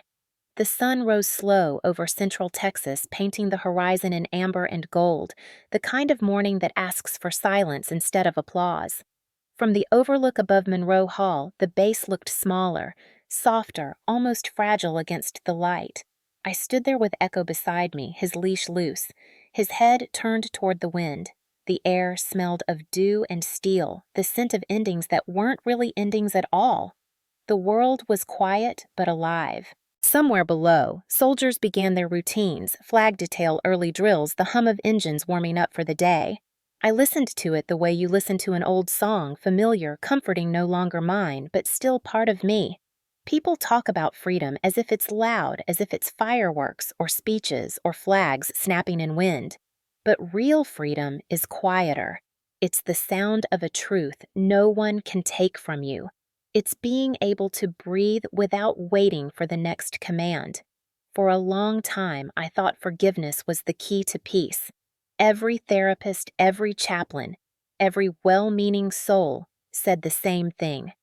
You have to forgive to move on. But forgiveness isn't freedom. Truth is. Forgiveness asks you to release what happened. Truth asks you to remember and still live. I chose the second. When people call me a hero now, I correct them. I didn't set out to be one. I just refused to die in someone else's cover-up. That's not heroism, it's survival with purpose. The story began in fire, but it ended in light. And that light wasn't mine alone. It belonged to everyone who ever stayed silent out of fear. Everyone who ever buried evidence to keep a paycheck. Everyone who ever whispered, "This isn't right," and then swallowed the words. It belonged to those who came before and those who will come after. I've learned that truth doesn't roar into the world. It leaks, it smolders, it finds cracks in walls built to contain it. It's slow, patient, and relentless. It waits for someone to open a window, even a small one, and then it breathes itself alive. That's what Operation Open Eyes became, a window for others. A place where silence goes to die. Sometimes at night, I still hear the echo of that locked armory door. Not as a nightmare anymore, but as a warning reminding me that control when left unchecked can become cruelty in disguise. But now, when I close my eyes, the memory changes. The door opens, the smoke clears. And in that new version, I walk out unafraid. Because truth has already burned the rest away. The Army sent me a letter last month, a formal commendation recognizing extraordinary contributions to institutional integrity. I smiled when I read it. Not because I needed validation, but because of what it meant. The same system that once tried to erase me now wrote my name in ink. That's the cycle, I suppose, break, rebuild, repeat. But this time it rebuilt with eyes open. I visit Monroe Hall once a month now. Not for nostalgia, but gratitude. The place that once symbolized betrayal now stands for endurance. I see new recruits there sometimes standing under the memorial plaque, laughing, taking photos. They don't know the whole story, and they don't need to. They only need to know that this building didn't rise because of contracts or politics. It rose because someone refused to let it stay ashes. When I leave, I always walk past the flagpole. I never salute anymore. It's not habit, it's ritual. A way of acknowledging the weight of what truth costs. Echo sits beside me, tail thumping quietly against the grass, his head tilted toward the wind as if listening to something I can't hear. Maybe he is. Maybe it's just peace. Sometimes people still ask me why I kept fighting when I could have walked away. The answer has never changed because someone had to. Because silence is easier, but it kills slower than fire. And because the moment I stopped running from the truth, it stopped chasing me. As the sun climbed higher, its reflection hit the glass panels of Monroe Hall, scattering light across the field like shards of gold. I watched it for a long time, the same way I once watched flames, only this time it didn't consume. It illuminated. The story had come full circle. I'd built a life not out of revenge but resilience, the kind that lasts, the kind that spreads. As the sun lifted fully above the horizon, Fort Cavazos shimmered in the kind of light that erases shadows. The golden rays touched the glass of Monroe Hall, reflected off the polished insignias on the gates, and glinted against the flag that waved at full mast. I stood at the edge of the parade field boots planted in soil that had seen both betrayal and rebirth, and realized this was the same ground where I had almost died. Only now it no longer smelled of smoke. It smelled of renewal. I closed my eyes for a moment and listened. The faint hum of early drills, the call of reveille echoing through the air, the rhythmic footsteps of soldiers who didn't yet know my name, but who lived under the safety rebuilt from what once broke. It all felt like completion. There was no victory music, no cinematic finale, just quiet vindication, the kind that seeps in slow and honest. In that silence, I thought of every person who had once told me to stay quiet to protect the family name, to protect the Army's image, to let men like Rick Calloway keep their contracts. I thought of how many women, how many soldiers had heard the same advice and buried their evidence, their pain, and sometimes themselves. That was the cost of silence, and I had paid it once. Never again. I realized standing there with the sun on my face that truth doesn't need an audience to matter. It doesn't demand to be loved. It only asks to exist. And when it does, even quietly, it changes everything around it. That's what Monroe Hall was now, a monument not to destruction but to endurance. The armory that once burned became the building that exposed corruption, then became a symbol of reform. It was proof that even from the darkest chapters, something honest can rise if someone is willing to hold the line. When I finally turned to leave, Echo barked once sharp and cheerful, as if signaling time to move forward. I smiled. The world was still heavy with responsibility, but lighter in truth. My work with Operation Open Eyes continued spreading across bases, connecting whistleblowers, turning isolated fear into collective power. We weren't crusaders. We were custodians, guardians of clarity in places built on hierarchy and secrecy. Sometimes the calls were hard. Sometimes we lost cases. But every victory, every life reclaimed from silence, reminded me why I survived. I didn't survive the fire just to live. I survived to make it impossible for that fire to happen again. At night, I sometimes drive back to the outskirts of Waco to the small cemetery where my grandfather is buried. The old oak tree still stands beside his grave branches creaking in the Texas wind. I sit by the stone tracing the inscription he once loved to quote, "Integrity isn't taught. It's revealed when no one's watching. It hits differently now. Because the truth is, someone is always watching, if not others, then the quiet part of ourselves that refuses to forget. I tell him about the people I've met, the soldiers I've helped, the walls we've broken down. I tell him I'm still fighting, but the kind of fight that builds instead of burns. The kind that heals. The drive back at night is long, 2 hours of dark highway and soft static on the radio. Somewhere between Killeen and Temple, the stars appear over the open fields. the same constellations I stared at as a child when I first dreamed of serving something greater than myself. I used to think service meant obedience. Now I know it means courage, the courage to challenge what's wrong even when it wears the same uniform as you.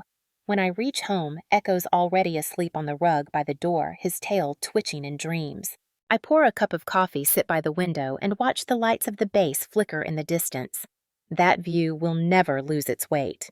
It's where I learned that justice doesn't end in a courtroom. It begins when someone refuses to look away. If you've listened this far, maybe you've been there too. Maybe you've carried a truth too dangerous to say out loud. Maybe you've been told to wait to compromise to keep peace by pretending not to see. But the world changes every time someone chooses truth over comfort. That's the spark that keeps us human.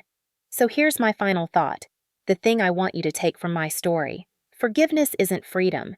Truth is. I didn't set out to be a hero. I just refused to die in someone else's cover-up. And if you've ever fought for truth when silence was safer, then this story isn't mine alone. It's ours. Now, wherever you're watching from Texas, Oregon, Florida, maybe even overseas, I want you to drop a comment below. Tell me your city, your state, or just one word that says you're still standing. Because honesty travels farther than fire and courage echoes longer than fear. Let's see how far it goes.